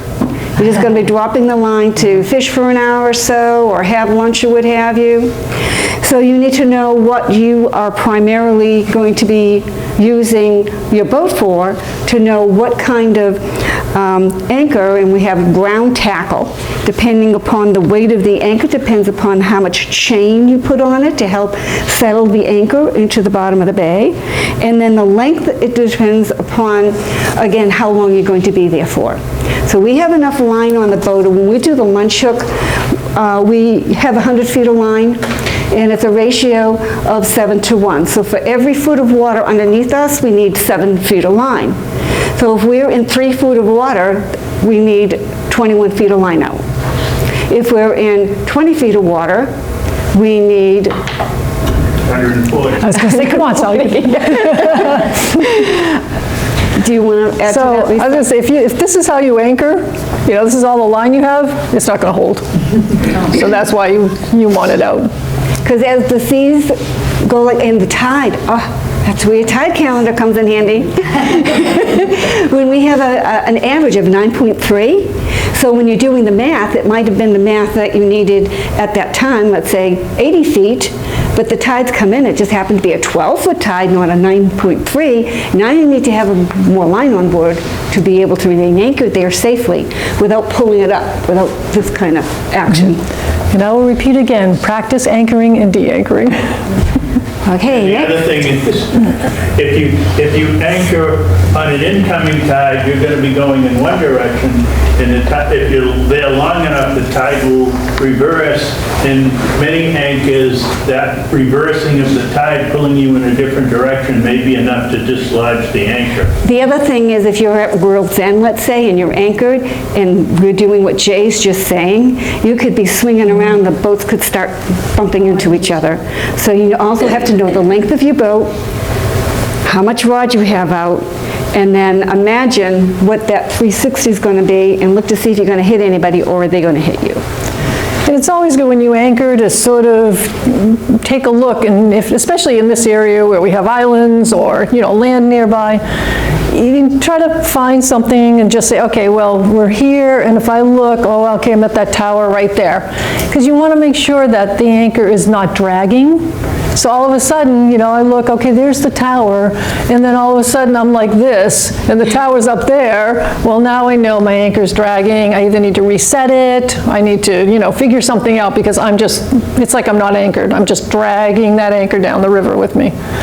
So always be aware of your surroundings, see where you are, and make sure that your anchor is holding before you decide to just relax, just jump in the water, have a swim. So make sure your anchor is good and firm. Okay, and legal requirements, we've been talking about that. All here. Next. Numbering decals. So once again, with 3A Marine, you get your numbers. Do you put the numbers on for them if they want them? So you know it's right. If you want to get boarded by the Coast Guard, have your numbers wrong. It is like a pet peeve. And the interesting thing is, so you'll see them like this. Sometimes they're not spaced. Well, okay, they should be. You should have, MA, a space, and then the numbers, a space. But if you don't, that's not as bad as you don't have them at all, which I've seen. Or you can tell that they're half, scraped off. They've been there for a while and they've hit the dock a few times and got scraped off. Or they're upside down because they've leaned over the boat and it looks really good when they're looking down, and they never look at it again, and they don't realize that their numbers are upside down. Or they've done it so they go from here to there. So depending on which side you're on, you've got to make sure that you have MA first. Yeah, one thing we've started doing in the past few years is we actually have our sign boat lettering guy make up a whole fancy set of letters for the boat. You can get the font and the color. Yeah. And then it's just perfect. Yeah, I had a friend who did that, and he said, well, I want to be careful that I don't do them backwards. And I said, you can't. The way they set it up for you, you just can't. So we put him on his boat, and it was perfect. And then we have the sign, the lettering guy do it. Yeah. Looks nice, too. Yeah. I'm going to say, Next, Jay. it's one of the quick ways to draw attention if it's not done right.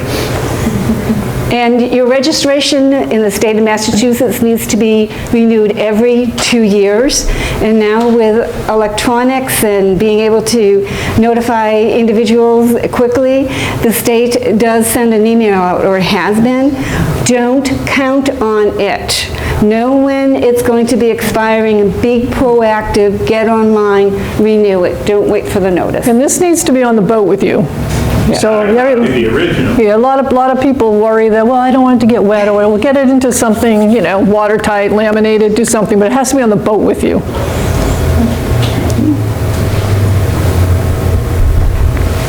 Okay, negligent operation, operating in restricted areas, and I'll give you an example of that. They're doing a lot of dredging in Boston. They're deepening the channel so the big ships can come in. And so when you go in there, there's the company that is doing the dredging has a boat with a light on it, and usually a red light. And it will notify you, as well as giving a message on the radio, that there's dredging being done and stay clear of XYZ. So that's been going on for two summers. It's going to continue through this one. So if you're putzing into Boston or you're out in Broad Sound, be aware of what's going on and don't get too close. And jumping wakes is another big one. Jay, could you go back to that, please?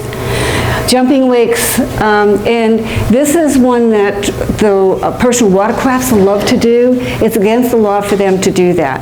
It's extraordinarily dangerous. So if you notice that somebody is jumping your wake, cut it back. Don't offer it up. Right. And this one, be aware, a lot of people are not aware of the fact that if you get stopped and it's boating while intoxicated, BWI, they can take your driver's license, because there's no boating license. There was no way to really regulate, boating while intoxicated, which is incredibly dangerous, another dangerous activity.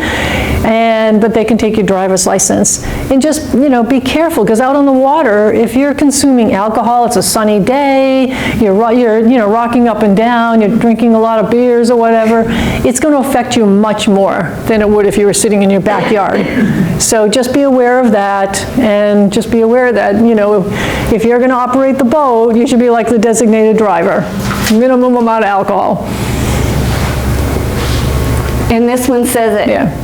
And one alcohol, like 1 can of beer, is equal to 3 on the boat, because the motion of the ocean and all the other things that Lisa mentioned.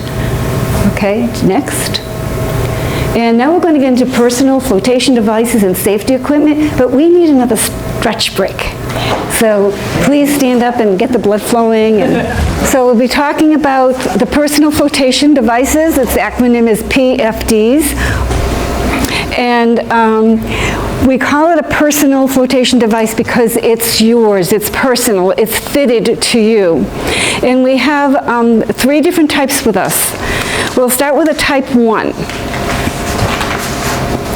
And this is made of K-pop. This is an old one. This happened to be down in our cellar. But it gives us a talking point. The type 1s are the ones that give the most flotation buoyancy. And there's I think we came out of order here. And uncomfortable. But it will save your life. Yeah, on number 6, it's a yellow one. It says, there is no excuse not to wear a life jacket on the water, because there's so many different styles and types, what have you, that you can be comfortable with them. That one is bulky. If you were to go on one of the ferries out of Hull, Hingham or Hull, that they're going to be ones that look like that, but the foam is very, very thick, and it's uncomfortable around the neck. And it's much bigger as it comes down the torso. However, that is going to float you so that if you fell in the water head first, it will roll you over, your head will be resting on that pillow, and your ears and your face and this part will be above the water, everything below. We go into this type 2. It has less buoyancy to it, as you can see. It's thinner. And what that will do is if you fell head first into the water, it would not only face you up, it's going to roll you. That first one, I should have said, would roll you. So if you're in the water and you're like this, it's going to roll you over so your face is up. This one here, your ears are going to get wet. And your neck is going to get wet. It's just going to be your face that's going to be exposed. And if you don't have it properly adjusted to you, it's not going to work properly. So with this one why here, we say take them out and get them fitted to you, because you've got this strap. You don't want to be, the boat is sinking or it's on fire and you're going in the water. Well, you may not have time to put this on, figure out the belt, and then get yourself in the water, and you sure can't do it while you're in the water. What about those ones that, it's like compressed air, I think it is, and they... Oh, the inflatable? Oh, the inflatables? Yeah. Yeah. That's what I have. And Yeah. it's nice and comfy. Yeah, they just looks like just little straps there, and you hit, and they do work. Because I was taking my cousin kayaking, and we were going in from the beach, and she tilted. I don't know why, what she was doing. I have no idea what she was doing. But anyway, somehow she tilted, and she got the end of it in there, and all of a sudden I hear, boom, and the thing's inflated. I'm like, well, I'm glad I know it works, and now I got to go get another canister of air. But yeah, those are not bad as well, because people wear those. Right. Like this, you're not going to wear this, really. I mean, I had a friend who would, but yeah. I mean, they work, but they're not going to necessarily save you. You're not going to want to wear it. They require me, like annual or semi-annual maintenance to make sure they work. Yeah, you want to make sure these are still good. It's not rotted or anything. and there could be no rips on it either, even if it's a little tear. On page 2 of that yellow sheet, it lists what we're talking about now, about the size and the fit. Accessibility, these cannot be down below if you have a little cuddy cabin or a cabin, because if you need it, if you're on deck and you need it, you're not going to have time to go fetch it. And there's a section here on inflatable life jackets, and then they talk about the child ones and then the recommended ones. If when you're not using your boat, if you want to take your PFDs and put them in a nice little waterproof thing and, put them away, but when you get on the boat, because I'll do this on my boat, whoever's on the boat with me, I will get whatever is the appropriate life jacket, fit it to them, and then they put it aside. I said, that's your life jacket, and we have it out on the deck. So you don't want to have to figure that thing out in an emergency. So it's okay to put them away, but when you get underway, make sure they are out on the deck, readily accessible. I mean, if you want a nice little find from the Coast Guard, don't have them tucked away in the V-berth, underneath somewhere, have them readily accessible, and just have them someplace close by so people know if they need it, they can grab it. And the best thing is to have one that's comfortable to begin with, then you don't have to worry about wearing it. So this one is what we call a type 3. And with a type 3, what will happen is that when you put it on and you fall in the water head first, it probably most likely will not turn you. And we did these in the swimming pool. We all had to put on a PFD and then hop in and see what would happen. And we all had to go in face down. And yeah, this one, that's it, you're face down, you're not going anywhere. So, and a lot of people will take the boat cushions and they'll put them on the front of them. And if you land in the water face down, you can be face down. So just be aware of what they're going to do. And so that will float you but not guaranteed that it's going to have your face out of the water. And the other Make sure thing- the straps are snug, otherwise this thing is going to ride up and it's going to be uncomfortable. And if it's really not right, you may just slip through it. If you didn't tighten them up at all, you may just slip through it, but it's going to come up and it's going to get you in the neck. So just make them nice and not uncomfortably snug, but snug. And the other thing, color's important. That's going to be difficult to see in the water versus a yellow or an orange or something like that. And then we have a type 4, and those, Lisa, do you want to pull one of those rings up, the life ring that's on the floor? And those cushions that we like to sit on the boat. A lot of line on this thing. What, honey? The type 5s are the Mustangs float coats. That's the type 4.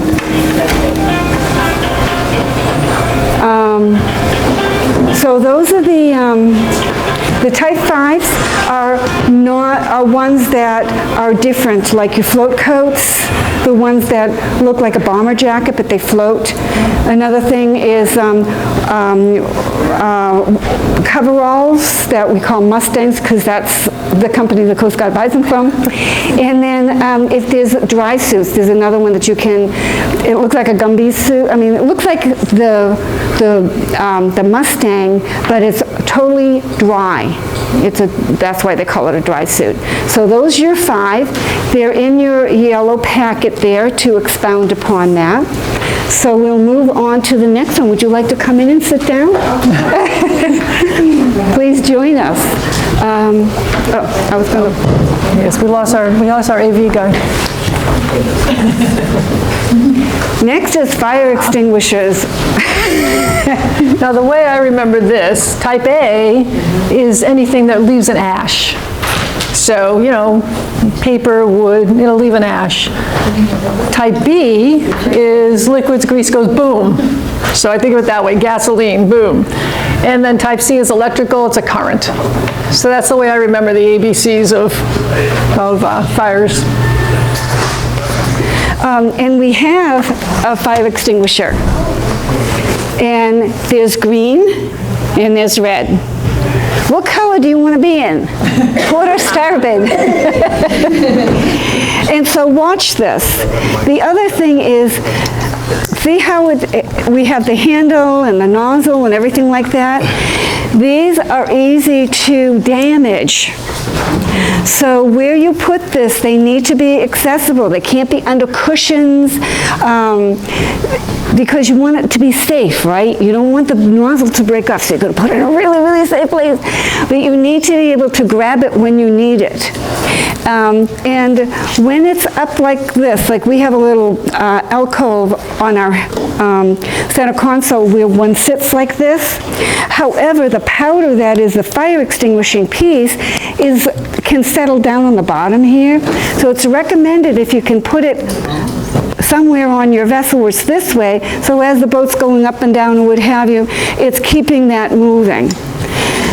So if you have a little alcove, I'm sure 3A Marine made sure that you had one of these, and it has a date on the bottom.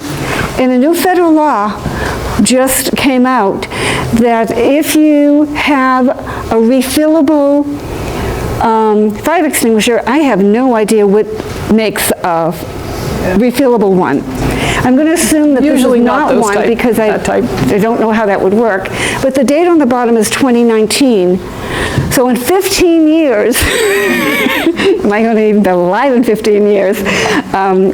Then it would be no good. The thing to do is read the instructions before you need it. And does anybody know anything about fire extinguishers? How long do you think this sucker will last if I fired it off right now? 5 minutes? Try 7 to 10 seconds. I have 10 seconds firefighting power in here.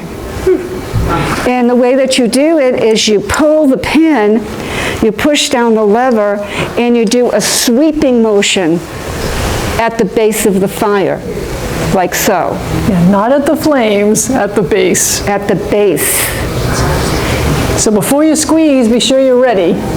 Some people are like, and then the next thing you know, the thing's done. And the other thing is that if you have a cabin and you fire it off in the cabin and you inhale this, you just might have had a death sentence. You don't want to inhale this stuff. Okay? So, and if you have, do all the boats that these participants have, they're all outboards?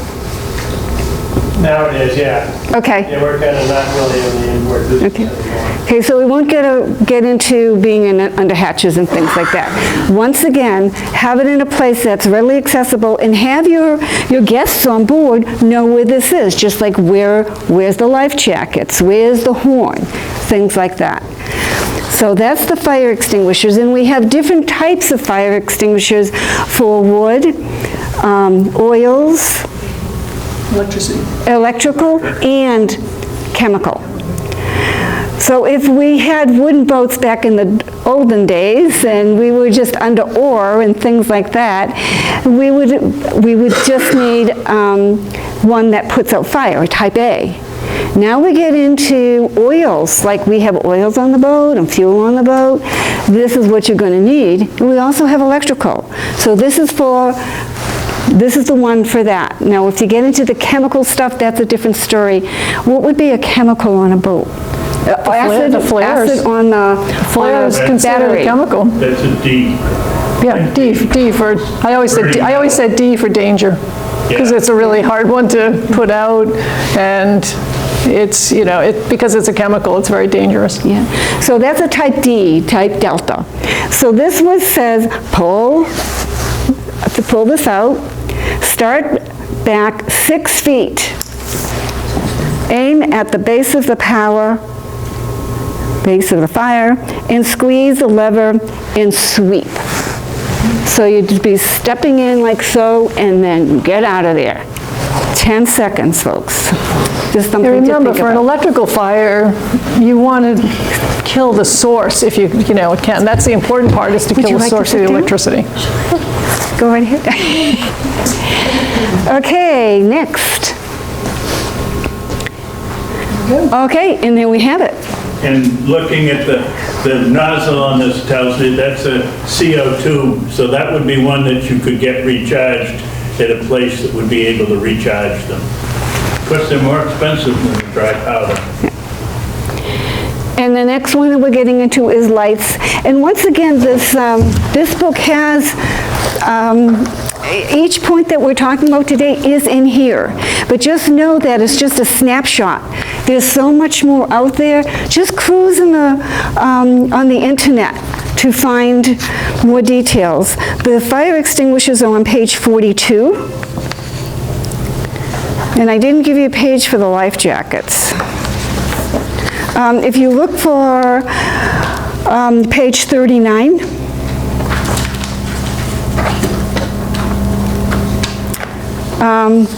it's talking about something in the risk management. In the Coast Guard, does the police also talk a lot about risk management? Risk management means that before you go and you do your planning about where you're going to go and what have you, you need to look at the weather and whether or not it appears that it's going to hold for the day or change.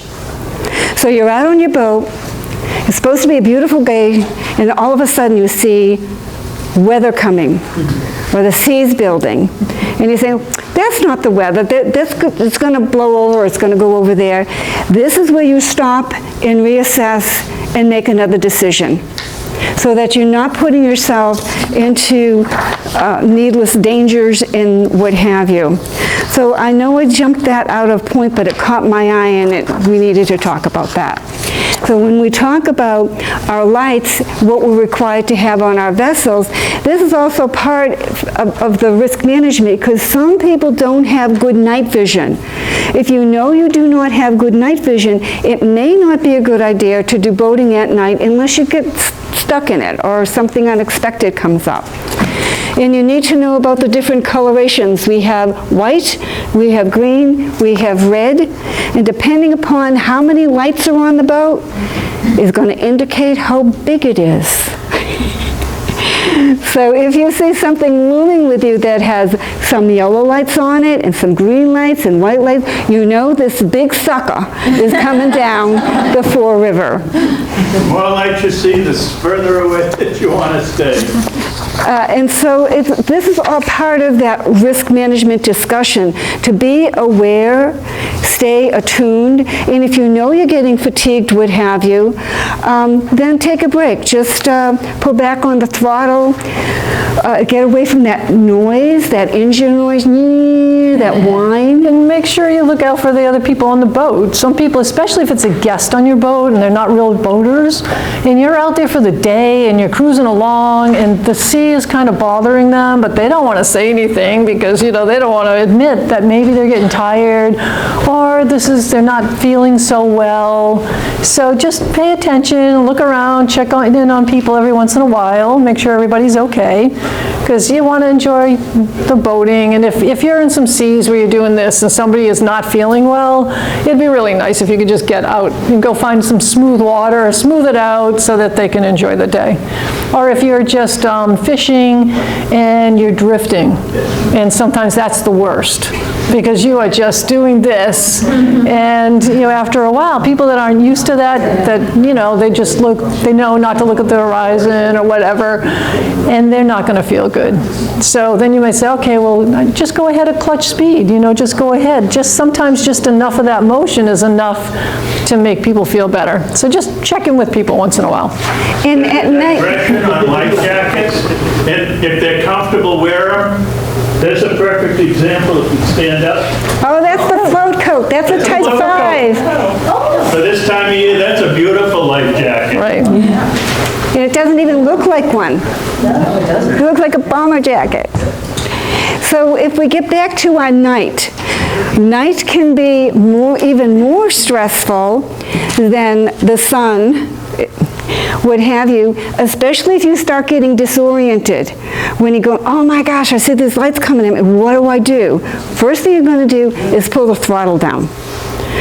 The other thing you're going to do is see if it's coming at you from the right, the left, the stern, and the speed of it, so that you have time to think about what that is.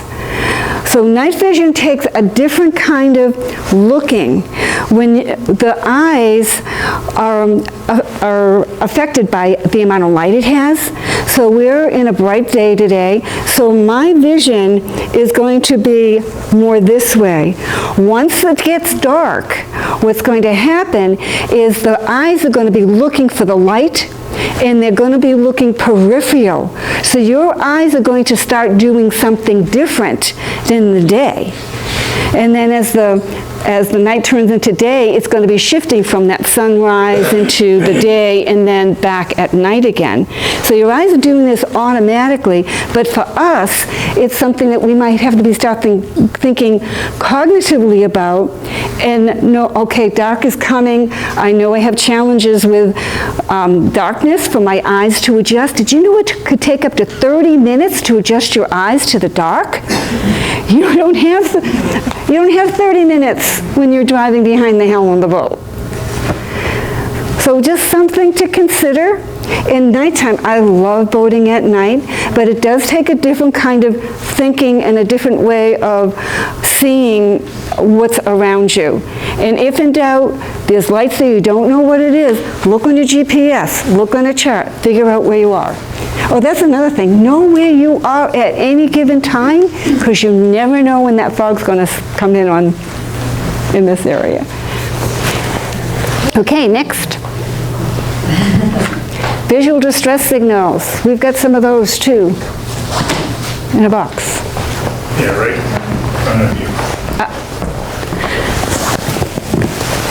Okay. Whenever you buy any visual distress signals, they have expiration dates, and it's up to the owner of the boat to know when that is. So we'll be passing these around, and it will say when they're manufactured and when they expired. So these were manufactured on June 1992, and they expired in November of 95. Will these still work?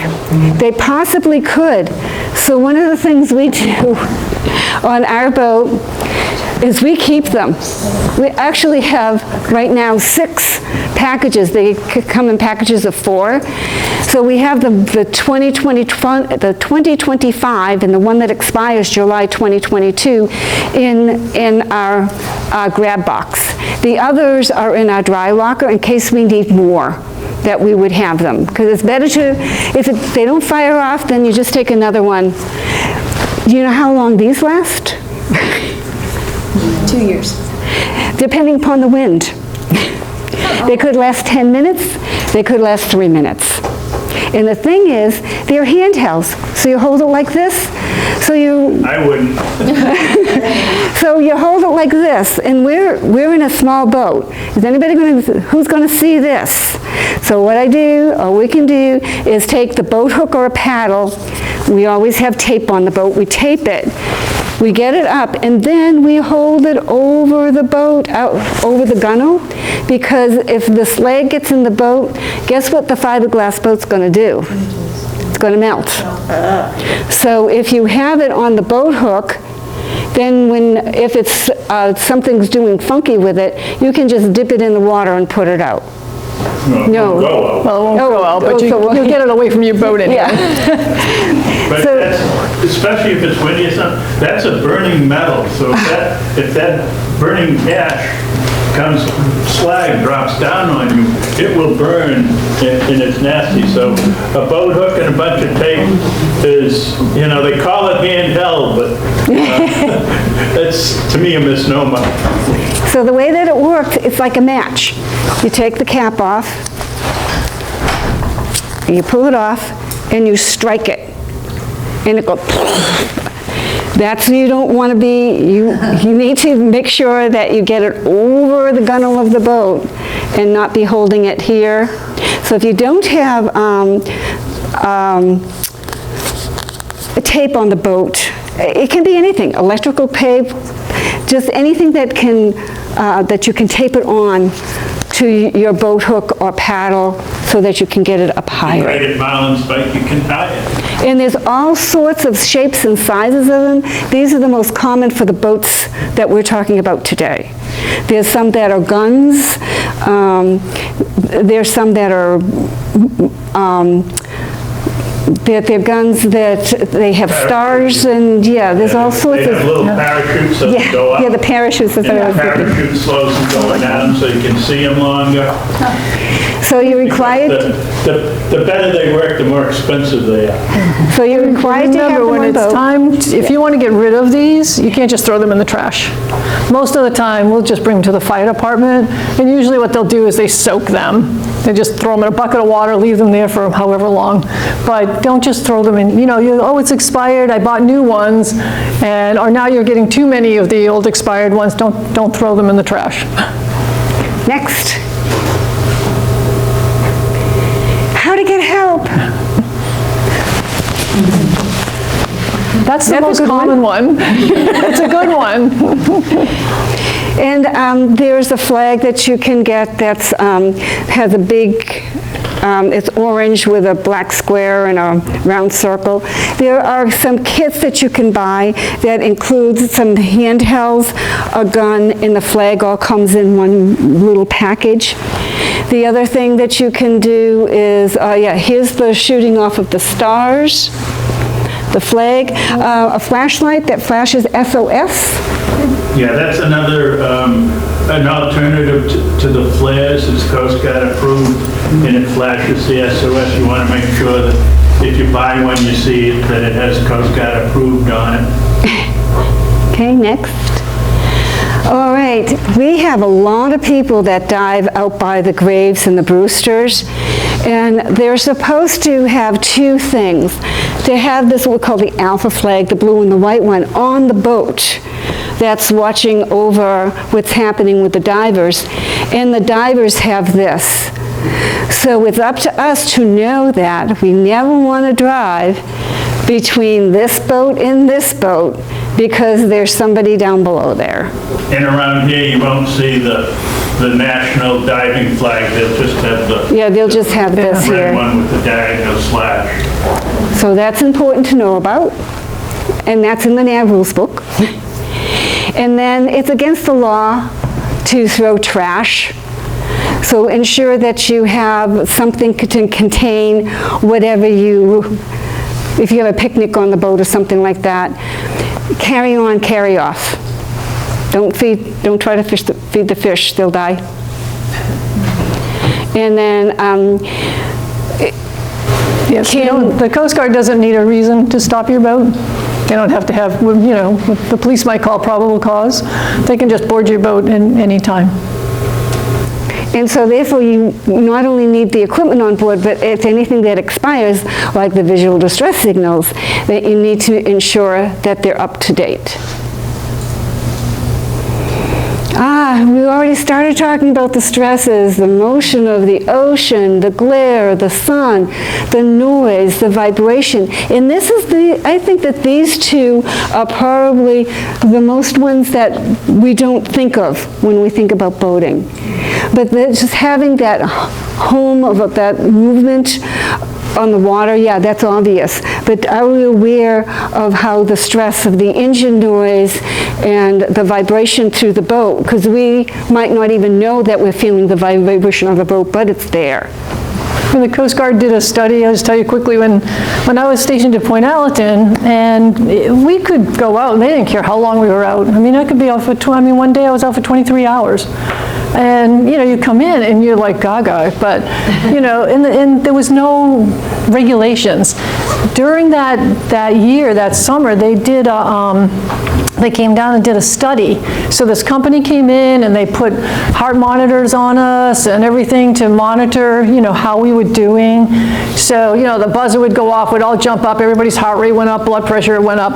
But it ended up, there was such a good study that the Coast Guard finally said, you know what, they cannot be underway more than 10 hours, because then we would have to come in and they would give us a test to see cognitively how good were we. And of course, it just kept decreasing as the hours went on. And so ultimately they were like in good sea conditions, nothing too rough, 10 hours max for a 24-hour period for that whole day. So I could go out for 4 hours, come back, go out for 4 hours, come back, or I could go out for 10 straight hours. In heavier sea conditions, that changes. So it might come down to 8 hours, might come down to 6 hours. So, there's been scientific studies that will let you know that the longer you're underway, the more fatigued you're going to be, and the less cognitively aware you're going to be. And if you have alcohol on the boat, that just aggravates that. Remember, 3 beers or 3 drinks is equal to 1 on the mainland. Next. It's the other way around. It's the other way around? Yeah. 3 beers on the boat. Oh, you said it right. One. Right. No, you said it. Yeah, you said it right. I just want to make sure you're awake. And then again, we talk about taking care of our ecology, in that once we're out in the sun and the motion in the ocean and the vibration and all of that, we do need liquid. We need specifically water or other things that can activate our electrolytes. Yeah, not necessarily iced coffee or things like that have caffeine, because that's dehydrating. Yeah, I always thought, iced tea, that's a great thing. No. And then I learned nothing. No. Yeah. It's better than nothing, but it's not good. And first aid kits, always handy to have on the boat. And you never know what it's going to be, what it might be, what you're going to specifically need. So it would be the generic stuff, and then whatever type of activities that you do, like if you go water skiing, you're going to be more apt to break something than if you're just fishing, let's say. Next. Although I don't know, many a fish hook. I've run into many a fish hook. Sober fishing people? Yeah. Fish hooking an eye is just not a pretty thing to see. And The next. strangest thing is it's not required. No. Okay, next we're coming up to our hour here, so we need to quickly go through this. I think we've talked about the weather and needing to be aware of that.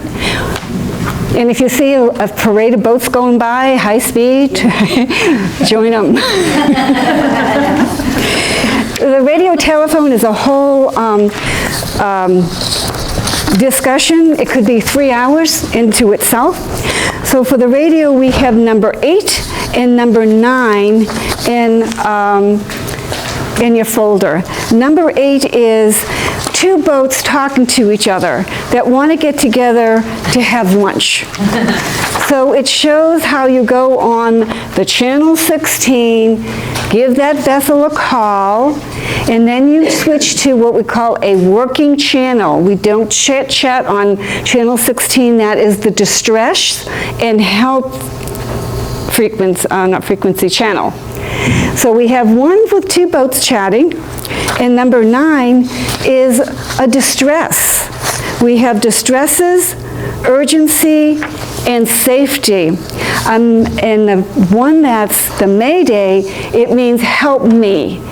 And the interesting thing about that, it's not help me if you have someone on your boat having a heart attack or has a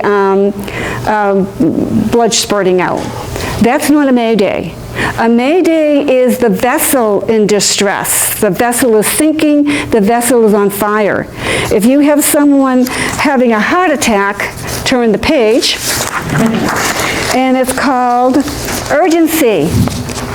Instead of saying Mayday, Mayday, Mayday, help me, help me, help me, the call's going to be pon, pon, pon, pon, pon, pon. And then you state what the issue is. And then you'll be switched to, typically in this area, anyway, channel 22 alpha. You do not stay on 16. When it's a Mayday, you're sinking, you stay on 16 until there has been everything's under control, okay? That we can now move to another channel. But we don't want to move the Mayday too soon because we could lose them in the transmission of all of that. But with an urgency, it's a pon-pon, and it gives an example. This is traveler in the vicinity of Nubbles Buoy number 5. Adult on board, unconscious, needs medical assistance. Traveler, and gives a description. And then they wait, and the Coast Guard or someone will answer, and they will say, switch to channel 22 alpha. So that's the big difference between the Mayday and the PON. And the third one is security, security, security. We hear that a lot. And they announce it on channel 16 to go to channel 22 alpha to hear it. And specifically in Broad Sound and in Boston, right now they're working in the what we call the reserve channel where all the big ships come in. They will be they'll be saying that they're going to be dredging and give you so much distance to stay away from them. So as I said, But if this you is a get a call story. Mayday for a medical emergency, it'll be okay. So that's still a whole answer you. It's discussion okay. in itself. Moving right along. Can I ask a radio question? Sure. To say when you say 16, and we learn that, but how do you know? I mean, there's a lot of channels on that little thing. And just being a little naive, like if I want to chat with my friends, are there certain chatting Yes. channels? And it's on that, it's on number, is it number 8? It's Yeah. the white one? Yeah. Those 2 boaters talking to each other, wanting to get together to have a lunch.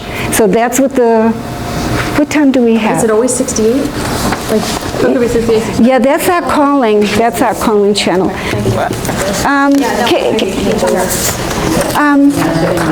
May I, would you play with me? Okay, I'm going to be Blue Seas, you're going to be Sea Hook. I'll be seeing. Okay? Blue Seas, Blue Seas, Blue Seas. This is Sea Hook, Sea Hook, Sea Hook on channel 16, over. Sea Hook, this is Blue Seas, over. Blue Seas, this is Sea Hook. Switch to channel 68, over. Sea Hook, this is Blue Seas, Wilco, over. Blue Seas, Sea Hook, out. So now we are going to switch to channel 16. So we'll take the dial or push up on a little digital thing, whatever that is. Blue Seas, Blue Seas, Blue Seas. This is Sea Hook, Sea Hook, Sea Hook on channel 68, over. Sea Hook, this is Blue Seas, over. Blue Seas, this is Sea Hook. Want to rendezvous at the backside of Lovell's at noon, over. Sea Hook, this is Blue Seas, ETA will be closer to 12:30, over. Blue Seas, this is Sea Hook, 12:30, roger, out. So if you notice, there's an over and out. The person who started the conversation ends it. So because Sea Blue started it, they also ended. So over means I want you to talk back to me. If I say out, it means that's the end. So when you hear people say over and out, basically they're saying, well, I want a response, but I'm not going to be here to hear it. So over means you're waiting for a response, out is we're done. And 68 in this area is usually the channel they most frequently use, but I know what you mean. It's you need Other people on, when Yep. I'm talking to Jen. But you need to learn what are like Coast Guard frequencies, what are police frequencies, things like that. You don't want to be on those. Right. The other thing about All right, that well, is I think we got a break for lunch. the first lesson that you learn about radio telephone conversation, you always listen before you push the button on the radio, so that when we're talking back and forth with this, it's because no other discussions, nobody else was on the air. Otherwise, we'd have to wait our turn. And you know that it's your turn because the other conversation ended with out. And then it's your turn to call the C hook or whatever. And 68 through 78A. Yes. Yes. And it looks like the Weymouth Police Boat just came in. If anyone wants to go down and take a tour, I don't know, I think he's going to tie up. So if you'd like to get down and see the police boat, we can do that. Is that way we can see it? Yeah, you can go on the boat. Okay, and we have one more handout. It's a green one. It's number 10. And it's called The Keeper's Lessons Learned from Living and Commuting to Little Brewster Island, the lighthouse. So that's just lessons that I have learned over the years. Have fun with it, read through it. It recaps everything that we talked about here. Thank you. So thank you.